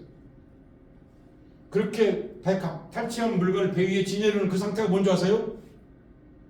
그걸 여러분 맨날 쓰는 말이에요. 그게 뷔페예요. 뷔페는 말이 거기서 나온 거예요. 여러분 뷔페는 공평해요, 안 공평해요? 뷔페 갔더니 음식이 맛없다는 그 다음이고 여러분 뷔페 가면 누구나 다 많이 모든 음식에 접근할 수 있어요, 없어요? 공평하게 해적들은 공평했어요. 행위가 나쁜 거지. 이해 가세요? 무슨 얘기인지? 해적 민주주의라고 그럴걸요. 자기들끼리는 민주적인데 행위가 비윤리적인 거죠. 남을 죽이고 빼앗고 이런 거니까. 그걸 해적 민주주의. 여러분 가끔씩 해적 민주주의 하는 거 한국에서 보세요, 안 보세요? 안 봐요? 자기 집단에만 민주주의고 좋고 나머지 대다수가 괴로운 거 이런 게 해적 민주주의라고 해요. 근데 그 그렇게 했을 적에 다 여러분 문서에 계약하고 갔던 거예요. 여러분 그거 안 하고 어떤 놈의 해적하려고 그러겠어요? 해적은 인종차별도 안 했어요. 통역도 있었어요. 전혀 모르는 사람이 보면. 해적사 한번 읽어보세요. 정말 재밌어요. 나쁜 짓 했다는 것 빼고 나머지 읽으면 우리가 꼭 누리고 싶은 세계야. 무슨 얘기인지 아시죠? 인종차별도 없고 인권도 존중하고. 해적은 우리는 영화 보면 어때? 해적은 맨날 예꾼은 이렇게 돼가지고 나쁜 짓 하고. 여러분 그거는 피해자 입장에서 보니까 그런 거예요. 그 중세는 여러분 죽으면 중세는 군인들이 전쟁에 나가면 월급이 없었습니다. 어떻게 했을까요? 다른 집에 들어가. 그래서 여러분 전쟁하면 약탈을 했던 거예요. 약탈은 권리였어요. 전쟁하면 여러분 그러니까 먼저 어느 마을 들어가면 약탈을 먼저 하는 거예요. 그리고 고향으로 그걸 붙였어요. 택배가 있었냐고요? 네, 있었어요. 전쟁이 나면 언제나 택배가 같이 따라다녔어요. 택배가 일본 말인데 배달 업체들이 따라다닌다고. 그게 여러분 크레딧 카드의 기본이에요. 무슨 개소리냐고요? 여러분 물건을 여러분 서티피케이션을 줘야겠어 안 줘야겠어? 증을. 자 증이 있는데 아니 내가 알면 물건 다 보내버렸어요. 평택으로. 근데 돈이 없어. 그 약탈하는 시간이 한참 걸려. 그러면 돈이 필요해 안 필요해? 그러면 그 서티피케이션 뒤에 이서를 냈어요. 내가 얼마 까먹었다. 이게 가지고 무슨 얘기인지. 여러분 신용카드 아니야? 이게 신용카드 시작이에요. 여러분 전쟁에서 그 배달업자들에게 계약해줬던 게 여러분. 그 배달업자로 해갖고 높이 성장한 게 튜튼 기사단이에요. 기사 너무 멋지게 보지 마세요. 여러분 기사도 돈 있어야 하는 거예요. 맞아요, 맞아요? 그 얘기까지 하면 집에 못 가실 것 같으니까. 그래서 자, 그렇게 했는데 나폴레옹 전쟁부터는 약탈을 안 해요. 왜? 혁명 수출이라는 이름으로 나폴레옹이 전쟁을 했잖아요. 실제로 자기가 황제가 되려고 한 거지. 이름은 혁명 수출이라고 했어. 근데 죽어. 죽으니까 뭐 해주고 있어요? 동상 세워주고. 제일 공짜잖아. 높은 놈은 동상 세워주고 없는 놈은 훈장을 줬어요. 훈장 받아갖고 엄청 명예로운 형 절차가 명예롭지 받아갖고 집에 가서 갖고 와서 뭐해요? 여러분 훈장 갖고 오면 뭐하냐고 집에 갖고 오면 훈장형은 나폴레옹이 처음 만든 거예요. 레정 도네르라고 그래요. 그걸 프랑스말 처음 만든 거예요. 왜? 돈이 없으니까 돈 안 주려고. 옛날에는 생명수도 다 줘야 했거든. 그거 안 주기 위해서 의무복무 시키고 동상 만들어주고 장군은 동상 만들어주고 그리고 훈장 준 거예요. 그 훈장 받는 게 무슨 대단한 일인 것처럼 열심히 싸우라 그러면 너는 혹시 내정 도네를 받을 수 있고 너는 제십자 훈장을 받을 수 있고 너는 청십자 훈장을 받을 수 있고 이거 한 거예요. 태공구구 훈장을 받을 수 있고 그 성조 훈장을 받을 수 있고 우리 집에 훈장이 2개 있거든요. 우리 집 안에서는 생긴 거죠. 지금 어디 있는지 모르겠어요. 그런 거죠 훈장에는. 그죠? 그래서 제가 이런 일들을 많이 하는데 저는 한 번도 기념탑을 세워본 적이 없습니다. 왜? 아무 소용이 없다고 알거든요. 나는 내 마음이 우러나서 기념탑에 가서 절을 했다. 제가 훈장 드리려고. 그런 사람이 없죠, 솔직히 말해서. 근데 제가 탑을 만들었어요. 저 층계죠? 1919년 3월 1일부터 2019년 3월 1일까지 많은 층계. 여러분, 진짜 탑은 뭐예요? 인간탑이죠. 3.1운동을 통해서 우리가 왕정에서 공화정이 되었습니다. 여러분 3.1운동이 일본하고 항쟁만 한 게 아니에요. 그죠? 뭐였죠? 그전에는 백성이었죠. 드디어 민이 된 거죠. 국민 혹은 뭐 인민 혹은 뭐 민중 뭐라 부르죠. 근데 적어도 왕은 아닌 거죠. 그걸 탄생시킨 거죠. 우리 모두가 탑인 거예요. 이건 제가 지금 찍고 있는 순간인데 이거는 자음과 모음으로 조명기구로 벽을 뚫은 겁니다. 그러니까 자음과 모음으로. 그리고 여기에 이제 이렇게 돼 있는 거죠. 층계를 올라갈 수 있게 돼 있는 거죠. 이렇게 생겼습니다. 사람들이 대단히 좋아합니다. 앞에 설명을 읽고 간 사람들 써 있죠. 백년 계단이라고 해서.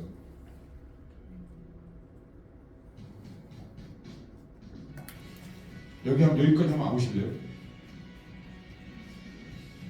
어디 너무 시간이 없어서 네. 안 되나요? 아 됩니다. 아 여기 어디 파란색 네네 아니 좀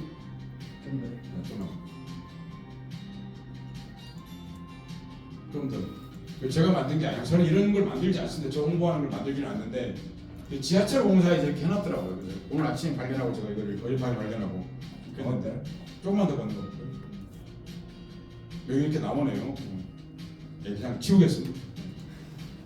그러니까 제가 말하고 싶은 건 뭐냐면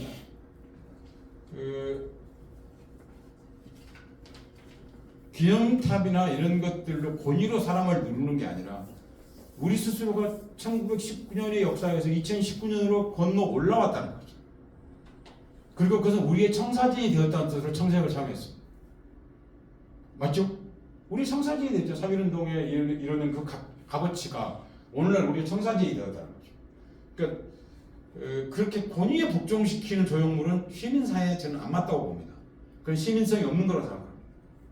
그렇지 않고 누구나 다 맨날 밟고 다니는데 그게 그냥 그 자체가 기념탑인 거죠. 제가 사실 이 생각을 한 것은 목적은 다르지만 장군총이라는 가수 무덤을 봤을 적에 저거를 그냥 지상에 만들어 놓으면 좋겠다 그 생각을 했어요. 그 만주에 있는 장군총 말하는 겁니다. 층층이 이렇게 되어 있더라고요. 정말 한국의 대한민국 탑을 만든다면 저렇게 만들면 좋겠고 누구나 다 밟고 올라가고 양쪽에서 거기는 4면인데 8면으로 밟고 올라가서 만들어서 그게 한국을 뭘 상징하는 그런 것이었으면 좋겠다 생각을 했는데 그런 걸 거기다 표현한 거죠. 그 권위주의적 메모리얼은 우리 삶에 큰 도움을 주지 않습니다. 사실 그는 대중을 복종시키는 데 목적이 있기 때문에 좋은 건 아니죠. 사실 제가 아까 우리 정용 팀장님께서 얘기한 남산 예장공원을 제가 했는데요. 제가 하기 전에 먼저 그게 예장차로 주차장이라고 기획을 해가지고 이 사람들이 주차장을 어떻게 하면 잘 만드냐고 저한테 자문을 해오게 돼서 제가 감독을 하게 된 겁니다. 그때는 제가 감독을 할 필요가 없었어요. 근데 이 사람들이 주차장을 만든다고 그래서 산속에 왜 주차장을 만드냐 아깝게 산을 복원해야지 이렇게 남산을 그랬더니 뭐 이제 명동에 너무 많은 사람들이 버스를 타고 오는데 주차할 데가 없다. 그래서 제가 이걸 바꾸자 그러면 해가지고 한 1년 정도 해가지고 했는데 이거 똑같습니다. 이거. 주차장 그대로 있습니다. 주차장 위에 두껍게 흙을 깔고 공원을 만들었어요. 그러니까 사람들은 아무도 주차장이 있는지를 몰라요. 알 필요가 없어요. 왜 그러냐면 거기는 버스 주차장이기 때문에. 이해 가시죠? 무슨 얘기인지. 관광버스 주차장이란 말이에요. 일반인이 알아야 될 이유가 뭐가 있어요. 근데 그 사람들은 다 알아요. 왜냐면 그 자기들 주차해야 되는 문제가 있기 때문에. 일반인들은 다 거기가 공원인 줄 알아요. 실제로 공원이에요. 이게 저는 대단히 중요하다고 보는 거예요. 여기 역사적인 기념물들이 여기 많습니다. 볼까요? 이렇게 생겼어요. 편하게 생겼어요. 누구나 와보고 싶고 누구나 편하게 산책하고 싶고 강아지 데리고 돌아오고 싶은 그런 공간이죠. 근데 여기 오면 이런 공간이 또 있어요. 이게 이제 중앙정보부 고문실이거든요.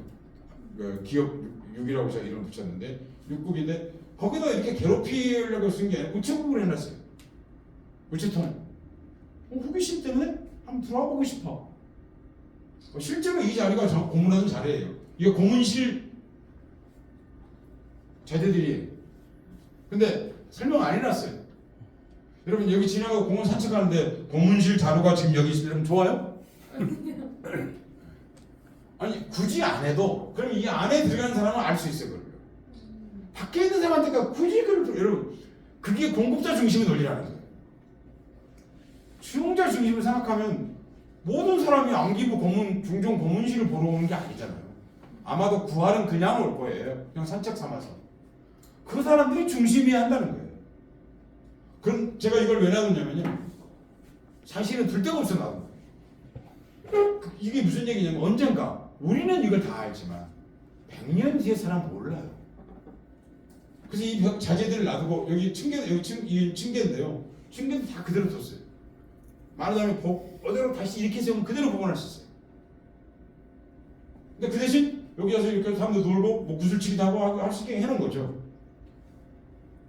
이렇게까지 나오는 거예요. 이게 이혜영 기념관인데요. 그림이 깨져서 나오는데 그 지하에는 이제 이혜영 기념관이 있습니다. 경술 북칠과 이어진 요리 한번 가보겠습니다. 수일의 일주일 전인 105년 전쯤에 한일합방 조약이 체결됐고 일주일 뒤에 뭐 일본이 좀 이제 가보시죠. 하지만 동상을 가지고 있던 판석 세 점은 그대로 남아 있었고 지난 2006년에야 우연히 발견됐습니다. 치욕의 역사를 결코 잊지 않자는 의미에서 하야시 동상이 있던 그 자리에 남은 판석을 거꾸로 세운 겁니다. 1885년 이후부터 제가 국민학교 3학년 때 저는 초등학교를 안 다녔습니다. 그러니까 여러분들 대부분 그러시겠죠. 저는 초등학교라고 쓰는 것에 대해서 안 맞다고 생각합니다. 왜냐하면 좀 다른 게 국민학교였는데 국민학교 4학년 때입니다. 이기행 선생님이라는 분이 아직 살아계십니다. 생전에 계십니다. 지금 딱 이럴 적에 그 한일합방이라는 말을 처음 들었습니다. 그때는 한일합방이라고 그랬어요. 뭐 일제강제합병, 뭐 병합 이런 말 쓰지 않았어요. 근데 선생님 이러시는 거예요. 조약을 통해서 나라가 망했다. 그래서 선생님께 손 들고 질문을 했어요. 만화 같은 거 보면 나라가 망할 때 무기 고수 납들고 갱이라도 들고 홍이라도 들고 싸우던데요. 왜 우리는 나라를 그냥 넘겨준 거예요? 그럼 제 말이 정당한 질문 같아 보이지 않으세요? 그 선생님이 생각 안 해보셨다고 그러시더라고요. 그런데 제가 한 가지 더 물어봤죠. 그럼 조약을 어디서 체결했습니까? 그럼 제가 조약을 체결하면 여러분이 어디 장소가 있을 거 아니에요? 선생님이 이렇게 다가오셨어요. 그러더니 꿀밤을 이렇게 탁 때리면서 네가 찾아봐. 옛날에 여러분 선생님 아는 것만 질문해야 했거든요. 근데 저는 그걸 진짜로 알아들었어요. 제가 30여 년 동안 기회가 날 때마다 찾아봤습니다. 그리고 저 자리에서 나라가 망했다는 걸 알게 된 거예요. 지금 국지터라고 이제 지명에 나옵니다. 아예. 국지터, 국지를 당한 터다 이거죠. 그래서 여기에 일본인들이 일본말로 한일합방 을사조약 체결하는데 가장 기여했던 하야시 곤스케라는 사람의 동상을 세워놨던 거예요. 해방되고 나서 그게 없어졌는데 저 돌들이 돌아다니고 있었어요. 판석이. 제가 그것들을 거꾸로 쳐박아서 세웠거든요. 그래서 저 작품인데 이름이 거꾸로 세운 동상이에요. 여러분 동상이는 거꾸로 쓸 수가 없잖아요. 뭐 일본 방송들까지 와가지고 다 취재하고 뭐 NHK 인터뷰도 하고 제가 그랬는데 그때 그 선생님이 주신 질문이자 찾아보라는 지시 뭐 같은 거 잊어본 적이 없었어요. 왜 한국 역사 2000년 기록된 역사 2000년에서 나라가 망했던 유일한 일이 1910년 8월 20일 오후 3시입니다. 왜 아무도 안 가르쳤을까요? 그게 너무 의문스러워요. 왜 어디서 망했는지 아무도 또 안 가르쳤을까요? 그게 너무 의문스러워요. 왜냐고요? 해방되고 친일파들이 교과서를 편찬했고 교육 지침을 세웠기 때문에. 여러분 북촌입니다. 북촌 여러분 전통 마을인가요? 그렇게 알고 계시죠? 전통 마을이면 제가 이렇게 안 썼겠죠. 북촌은 여러분 전통 마을이 아닙니다. 무슨 개소리냐고요? 여러분 제가 북촌 감독을 오랫동안 했습니다. 전통 마을이 아니기 때문에 제가 감독을 한 거예요. 전통입니다. 그런데 어떤 전통이냐? 여러분이 알고 있는 전통하고 전혀 다른 전통이 있습니다. 북촌은 지금 전국도서관 과거 경기고 자리입니다. 경기고는 우리나라 제일 좋은 고등학교 때 굉장히 땅이 커요. 그게 여러분 김옥균하고 서재필의 집 2집밖에 없었어 거기에. 지금으로 치면 100채가 들어가는 얘기입니다. 이해 가세요 무슨 얘기인지? 그럼 북촌은 집 몇 채 없었어 조선시대 때. 있었죠. 부자들만 사는 거죠. 그러니까 이해 가시죠? 무슨 얘기? 부자와 종 한 집에 사는 거죠. 집 한 채짜리는 없었어요. 아예 다 큰 집들 필지가. 학교만씩 있었다고 생각하시면 돼요. 여러분 다니 학교만 값이. 그게 한 집이었다고 생각하신다. 그럼 북촌에 집이 있으면 몇 개나 있겠어요? 그러니까 지금 여러분 가면 북촌 집이 그렇게 커요, 안 커요? 아, 여러분 이 안에 집이 네 개는 있어. 이 정도면.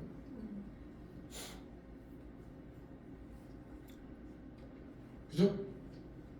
어떤 사람이 그런 4대국 집의 필지를 쪼갰어요. 필지를 쪼개면 여러분 일본말로 다시 몇 번이 나오는 거예요. 27에 1, 7-1 이게 나오는 거예요. 대시 영어로. 우리말로 의. 27에 3 이게 나오는 거예요. 1, 2, 3, 4, 5 이렇게 나오는 거예요. 그러니까 근데 제가 북촌 역사관을 지었어요. 왜 지었냐면요. 이서 설명을 드리겠습니다. 11평짜리 집에다가 기념관을 만들었어요. 역사관을. 그럼 11평짜리 집이 있냐고요? 대지까지 다 11평이에요, 여러분. 거기서 살았냐고요? 네, 10사람 이상 살았어요, 거기서. 여러분 33평 좁다고 하시는 건 나쁜 사람들이에요. 여기 제 또래 분들 다 아시겠지만 옛날에 한옥 살 적에 집이 이렇게 크지 않았어요, 여러분. 마당이 있었던 거지. 왜? 타작마당이 있어야 되니까. 한 방에 여자 7명 다 살았어요, 옛날에. 다 거기서 공부해서 서울대 가고 다 그랬어요. 아니, 방 한 개인이 하나 갖는 건 좋은데 30평이 넘는데 집 좁다고 하는 건 정말 그건 못된 사람들이지. 진짜 어마어마하게 커진 거야, 한국 사람들. 집 말도 안 되게 집 넓은 집에 살고 있는. 10몇 평이에요, 여러분. 북촌 집들이. 크면 20평이에요. 그죠? 11평짜리에 제가 이 집을 지었어요. 그걸 고쳤어요. 그리고 이름을 뭐라고 그러냐면 북촌 민족문화의 방파제 이렇게 이름 붙였어요. 무슨 소리냐고요? 일상이 얼마나 중요한가 보십시오. 정세곤이라는 분입니다. 그럼 북촌은 한 명이 만든 거예요. 독립운동가십니다. 정세곤이라는 분이 북촌의 부자들 땅을 샀어요. 그리고 많게는 30개, 작게는 10개, 필지를 쪼갠 거예요. 그리고 지붕을 낮추고, 지붕을 낮으면 어떻게 기둥이 짧아지죠. 기아를 얇은 거 써. 그럼 기둥이 얇아지죠. 색깔이 얇아지죠. 저가 주택이죠. 지금 북촌에 있는 집 100%가 다 그거예요. 그렇게 해서 가격을 다운시킨 거예요. 이분이 세면운동 하셨어요. 그리고 이분이 일상투쟁을 생각한 한국 최초의 사람이에요. 일상투쟁. 일상이 중요하다. 북촌으로 여러분 일본인들이 남촌에 살았는데 여러분 남산 북쪽이 겨울에 살기 좋아요, 안 좋아요? 눈이 안 녹아요, 여러분. 우리나라 땅은 무조건 북쪽은 눈이 안 녹아. 맞아, 안 맞아요? 궁금하시면 여러분 불악산 북쪽에 가보면 되잖아요. 겨울에 여러분 눈이 거기 남아있지. 다 북촌으로 오려고 그랬어요. 당연히 그랬다. 여러분 종로가 조선인 거리가 된 건 이분이 있었기 때문이에요. 이분이 일본 놈들이 이미 들어왔어요. 사실 몇 명이. 그 부자들 땅을 사가지고 한옥을 짓기 시작했어요. 저가에. 그럼 여러분 좋은 집을 지었겠어? 네, 좋은 집 아니. 그럼 북촌은 좋은 집 없어요. 그 대대적으로 짓기 시작해. 1920년부터. 그리고 일본인을 밀어냈어요. 그럼 어떻게 되죠? 거기서 우리 한국인 남은 설도 쓰고, 그때는 조선인이라 그랬겠죠. 뭐 조선 남은 설도 쓰고, 조선 사람 옷도 입고. 그래서 여러분 서울의 한국 문화라는 게 북촌을 일대로 완전히 유지될 수 있었던 거예요. 왜? 거기서 한옥이란, 그 당시에는 한옥이란 말이 없었어. 한옥이란 말은 1960년대 생긴 말이에요. 조선집. 아니 집이 있었고, 그 당시 그냥 집이라고 그랬어요. 집이 있었고 양옥이라고 그랬던 거지. 그렇게 해서 현재도 여러분 거기 가면 일본인 집이 3채가 있어요. 북촌에. 조선시대 집은 4채밖에 없어요. 그러니까 여러분 북촌에 가갖고 저는 조선시대 구경을 잘하고 싶으면 그런 거 아니에요. 북촌이 안에서는 한옥을 지어서, 조선집을 지어서, 한국집을 지어서 우리 민족 문화를 집만 지켜낸 게 아니라 일상으로 통해서 우리 문화를 지켜낸 것이에요. 그래서 여러분 독립운동 하다가 어디로 도망갔겠어요? 한국인이 많은데 도망갔겠어? 한국인이 없는 데로 갔겠어요? 네, 그러니까 종로경찰서가 맨날 사람 조진던 거고 거긴 주로 한옥 속에 한국인들 살았기 때문에. 정세곤 선생 그걸 기념하는 기념관이 그 한옥 역사관. 북촌 한옥 역사관 이름이 집집이에요. 그리고 한글도 상형 문자가 돼요. 보니까 그래 안 그래요? 한글 얼마든지 상형. 한글처럼 이쁜 문자가 어디 있어요? 제가 되지 않은 겁니다. 이렇게 생겨서 이게 11평이에요 여러분. 사진 찍어보니까 뭐 넓어 보이죠? 공간을 털어놓으면 커요 여러분. 11평도 밖에서 보면 다 이렇게 안이 보이게 해놨어요. 감춰서 뭐 하겠어요? 뭐 여기 뭐 보물이 있는 것도 아니고 사생활이 있는 것도 아닌데. 평택의 인물들 여기 다 존경하시는 분들 다 아시는 분들이죠. 그 중에 정말 뺄 수 없는 분이 이석영이죠, 그죠? 이석영이 누구예요? 여러분 신흥공원학교를 짓는데 이혜영이 기획하고 이혜영의 형인 이석영이 돈을 다 댄 겁니다. 그 중에 상당수 돈은 진이에서 나온 거예요. 평택에 치소가 원래는 진이에 있었어요. 그건 다 아시죠? 평택이 여기 생기면서 여기 평택으로 옮겨오게 된 거예요. 평택이라는 지명도 뭐 한참 뒤에 생긴 거고 진이가 원래 평택이에요. 여기 진이 가면 뭐가 비싸요? 그러니까 큰 게 양교가 있잖아요. 한교랑 하신 분 누구세요? 공부 좀 하세요 이분처럼. 한교가 있잖아요. 그죠? 근데 진이에 여러분 그 앞에 흐르는 냇물 이름이 대동열 지도에는 구천으로 되어 있어요. 진이천, 지금 진이천이라고 부르는 게. 구천이 누구예요? 실제 호로 쓴 사람. 구천이 이세필이에요. 영의정 지냈다. 여기 동네 사람이에요. 여기. 이항복의 정손자예요. 경주이씨 백사공파 세거지 얘기니까요. 진이가.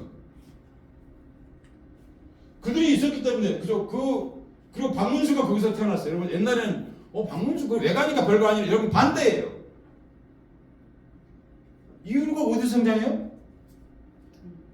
어디 성장하냐고 이율곡. 여러분 이율곡 만나러 서울로 가세요? 강릉으로 가세요? 왜가 거기 외갓집인데? 여러분 조선시대 여러분 착각하는 거예요. 여러분 조선시대 시집간단 말을 쓰지 않았어요. 그럼 뭘 갖겠어요? 장가 들었어요. 장가가 무슨 뜻이에요? 장인의 집에 간다는 얘기예요. 아니 여러분 다 아시잖아요. 교과서에 배워서 이율곡 몇 살 때 사임당이 이율곡을 때리고 서울로 와요? 10살 때요. 지금 한국 나이로 19살이겠지만 사임당이 시어머니 모시고 와요? 그래요? 아니에요 여러분. 사임당 여러분 시부모 모시고 살지 않았어요. 여기 여러분 조선 후기에 만들고 일제가 만든 이데올로기 여러분. 조선시대 때는 현모 양처란 말이 없었던 거 아세요? 일본 말이에요 여러분. 현모 양처. 군국주의 어머니상이야 그것이. 나는 없잖아. 그래야 그래. 현모 양처 내가 있어 없어? 이 아이덴티티가 뭐예요? 하나는 엄마 하나는 마누라잖아. 사임당은 그런 사람이 아니야 여러분. 사임당은 나가 중요한 사람이야. 완전히 왜곡된 거예요. 그 여러분 율곡 아버지가 이름이 이온수야. 이온수 할 때. 예. 근데 실제로 이온수하고 싸워서 평생 양처이 아니야. 그래. 맨날 싸웠는데 사임당의 유서가 뭔지 아세요? 이온수 너 바람 피지 마였어. 여러분 자기 아이덴티티가 분명하니까 그렇게 말하지. 맞아 안 맞아? 서방님 다 저 죽으면 새장가 드셔서 귀한 자식 없고요. 사임당은 전혀 그런 사람이에요. 여러분 조선 중기까지는 남녀가 거의 대등했어요. 조선 후기 와서 우리가 알고 있는 전설의 고향판이 나온 거예요. 그 여러분 귀신이 다 그러니까 누구예요? 귀신이 다 누구예요? 여자죠 여자. 남자 귀신을 만날 수가 없는 거 조선에서는. 왜? 남자 중에 억울하게 죽은 놈이 한 놈도 없기 때문이에요.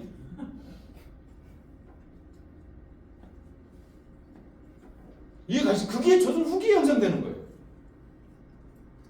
자 보십시오 다시. 그런 이 박문수가 이 동네 사람이다. 제가 그 말 하려고 그러는 거예요. 똑같이 조광조도 그렇다 그 말이에요. 김유기도 여러분, 김유기 여기 사람은 아닌데 여러분 대동법을 처음 시행한 곳이 어디예요? 평택이에요. 수석발. 여러분 대동법이 지금 보니까 아무것도 아닌 것 같죠? 대동법 정식 명칭이 뭔지 아세요? 김육 대동균역 만세 불망비야. 그럼 그전에는 세금이 이보다 10배 정도 됐어. 박나고 될 때는 특산물. 그러니까 여러분 그 말 쓰지 마세요. 뭐 진상했습니다, 여러분. 진상이 여러분 박나물 얘기하는 거요. 여기 뭐 평택이 멸치 잡혔다가 멸치로 내라.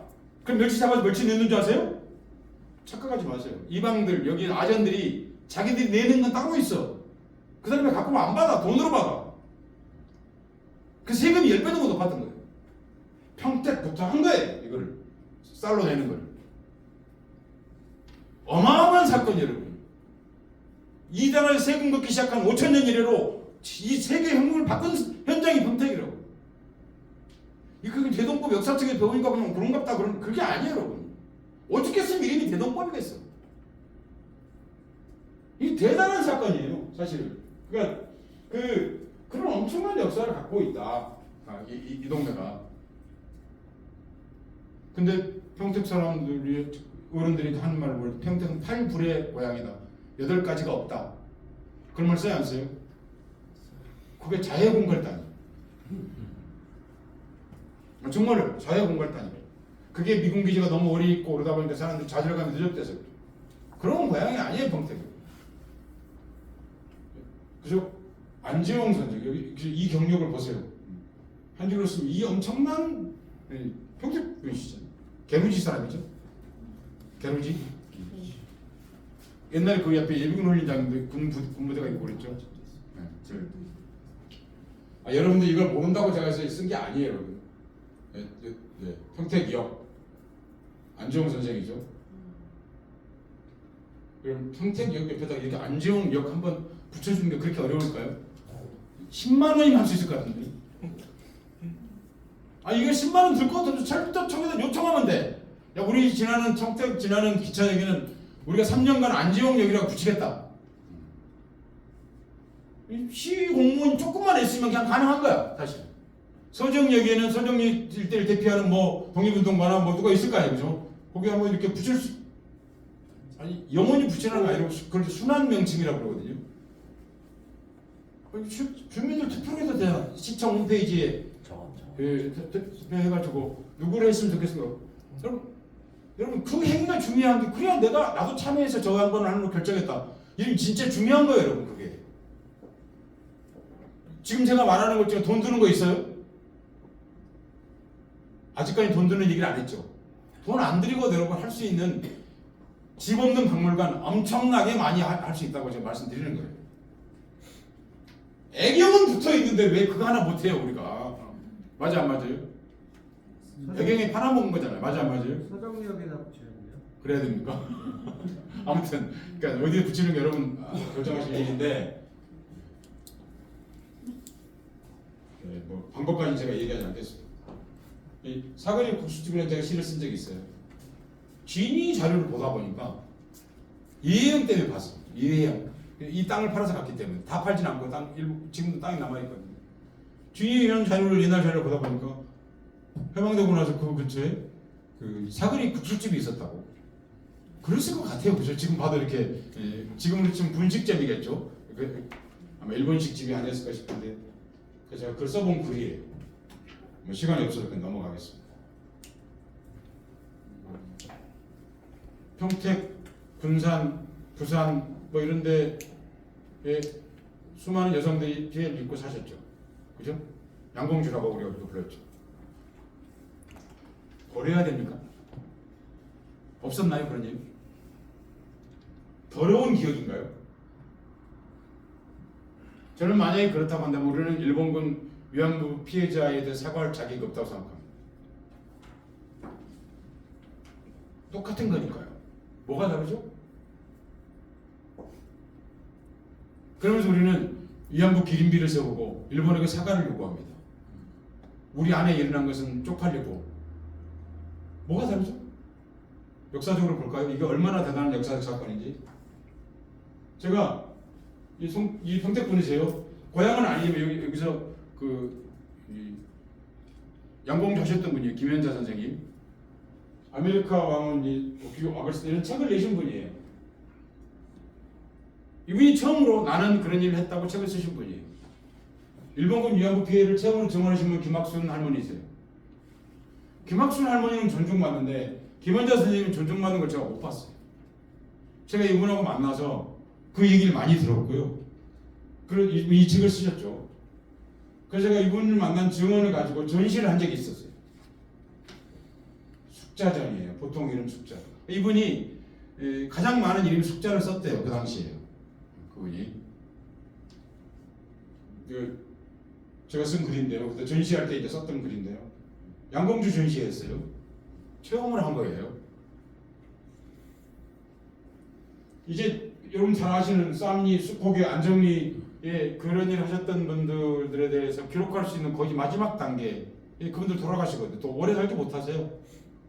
그래서 거의 마지막 단계에 있다. 숨기고 싶은 지역사가 아니라 거대한 민족사라는 것을 제가 설명을 드리겠습니다. 간단하게. 조선시대 때는 공려가 있었습니다. 임진병자호란 때는 환양려가 있었습니다. 일제강점기 때는 위안부가 있었습니다. 그리고 우리 시대 때는 양석시가 있었습니다. 줄기차인가 안 줄기차인가요?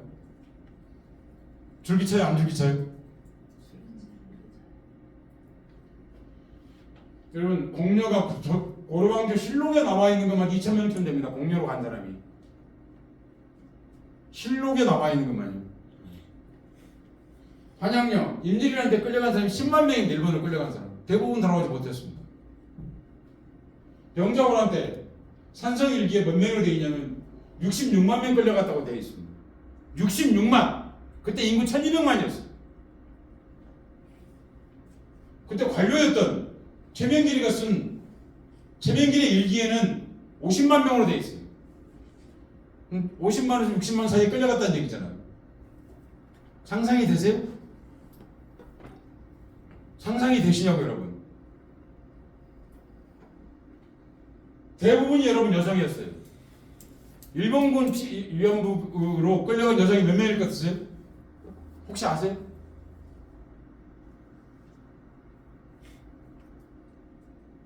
확인만 하시죠, 여러분. 잘 모르시죠?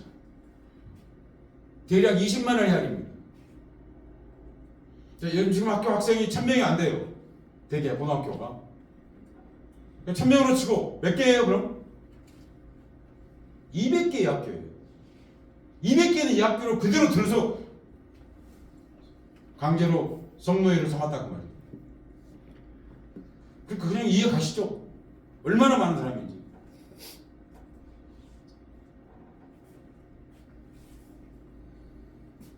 강제노예에 몇 명 동원 전적 같으세요? 징집, 징병, 징용 이렇게 위안부 다 이렇게 포함해서 몇 명 끌려갔을 것 같으세요? 730만 명이에요. 이게 대한민국 정부 공식 통계예요. 730만 명이에요. 몇 명 죽었을 것 같으세요? 400만이 죽었습니다. 여러분 사과 이런 말로는 안 되는 거예요. 사실은요. 맞습니까? 안 맞습니까? 제 말 들으니까 그 정도 갖고는 안 되는 거예요. 이거는요.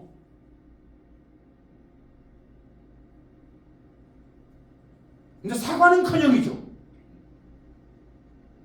역사를 알면 이렇게 하면 안 되는 거예요.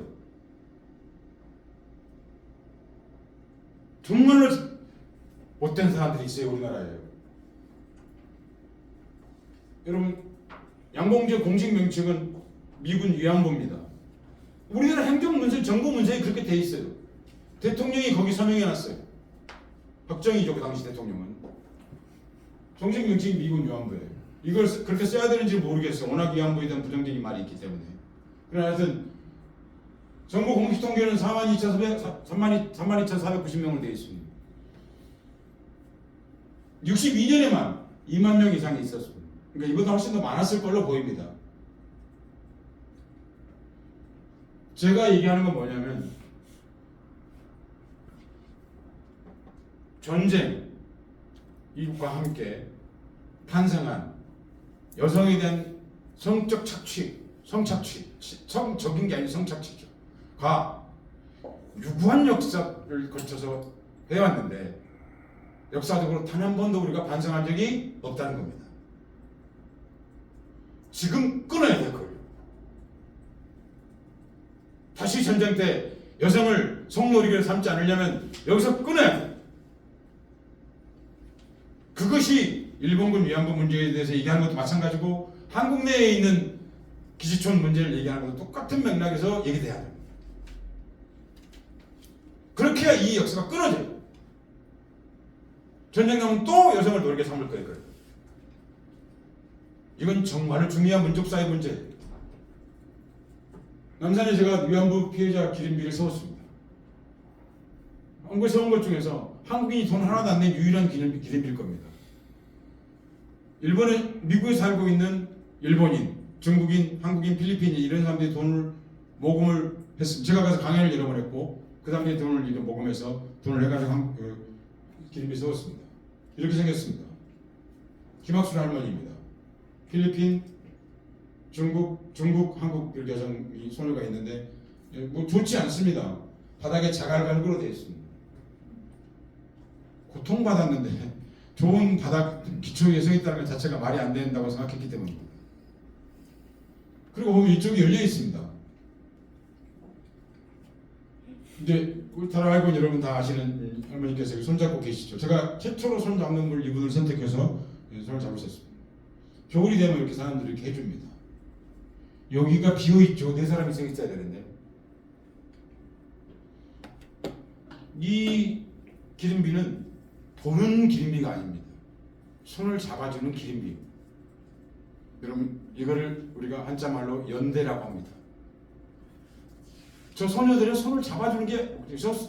저 소녀의 팔이 부러지는 게 목적이에요. 너무 많은 사람이 만져가지고. 그건 중요하지 않아요. 다시 만들면 돼요. 저건 예술이 목적인 게 아니라 그것의 동질성을 느끼는 게 훨씬 더 중요한 일이기 때문이죠. 공감하는 것이. 그럼 일상에서 우리가 해야 되는 일이 뭘까요? 그럼 역사는 원래 침묵하는 거예요. 역사는 말이 없어요. 역사가 왜 말이 없냐고? 원래 말이 없어요, 여러분. 역사는 말을 걸 때만 말을 해요. 그 말 이해하시죠? 무슨 얘기인지? 여기 K6 부대 이름이 뭔가요? 캠프? 험프리. 어디서 처음 생겼는지 아세요?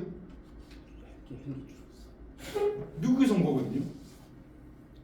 당연하게 받아들이지 말아보세요. 거기에도 너무너무 재밌는 얘기가 많아요. 왜 험프리는 거기 들어갔을까요? 하필이면. 그걸 지금 그 얘기하려고 그러는 건 아니에요. 제가 얘기하는 것은 말을 걸어보라는 거예요. 그죠? 말을 걸면 어떤다고요? 돌들도 외쳐 일어난다고요.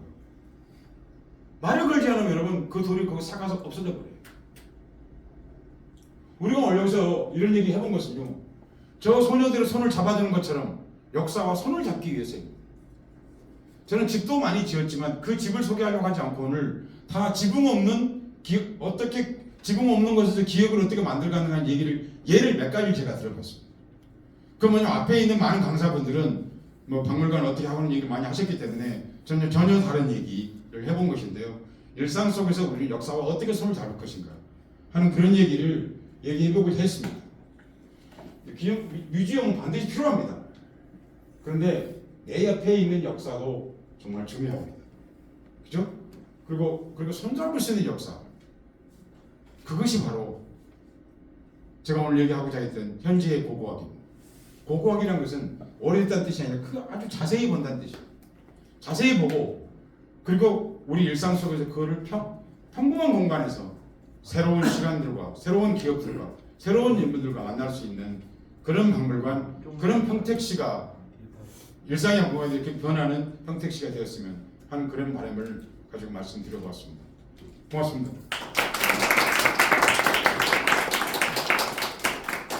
예, 뭐 이제 시간도 딱 맞춰주셨는데 그 우리 일상으로부터 시작을 해서 이제 역사까지 그리고 평택의 이야기까지 잊지 않고 말씀을 해주셨습니다.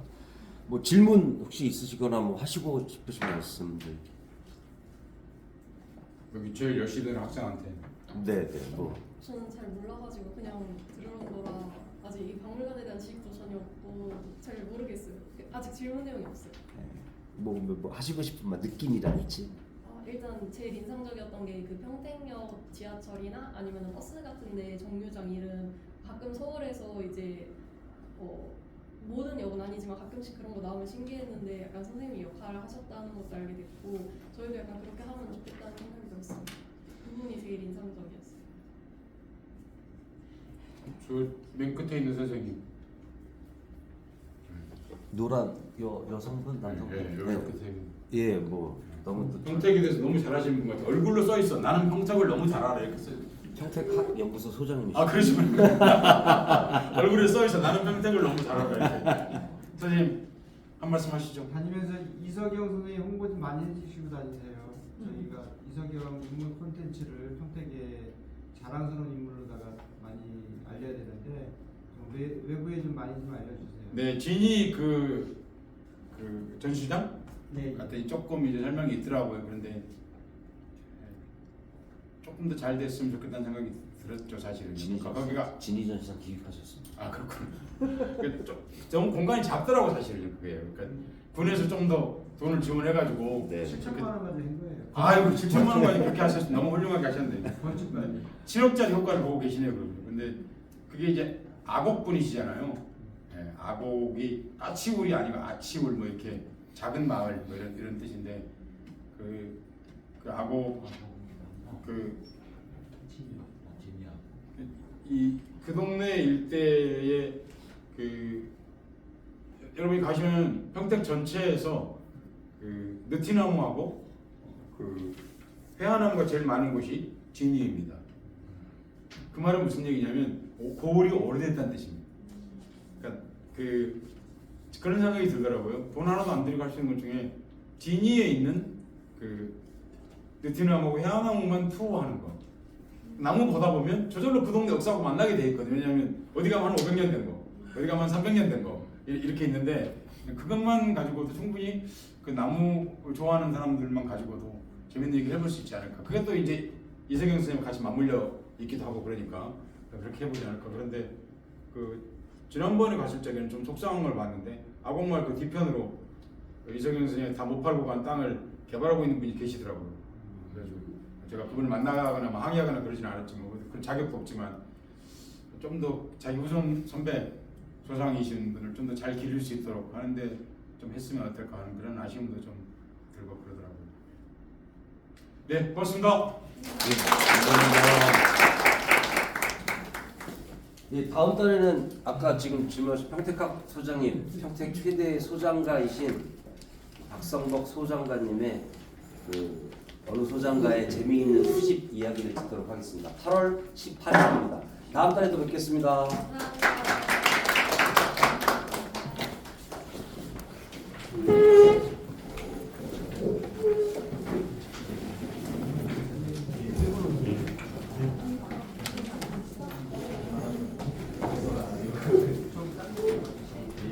안 먹었어요.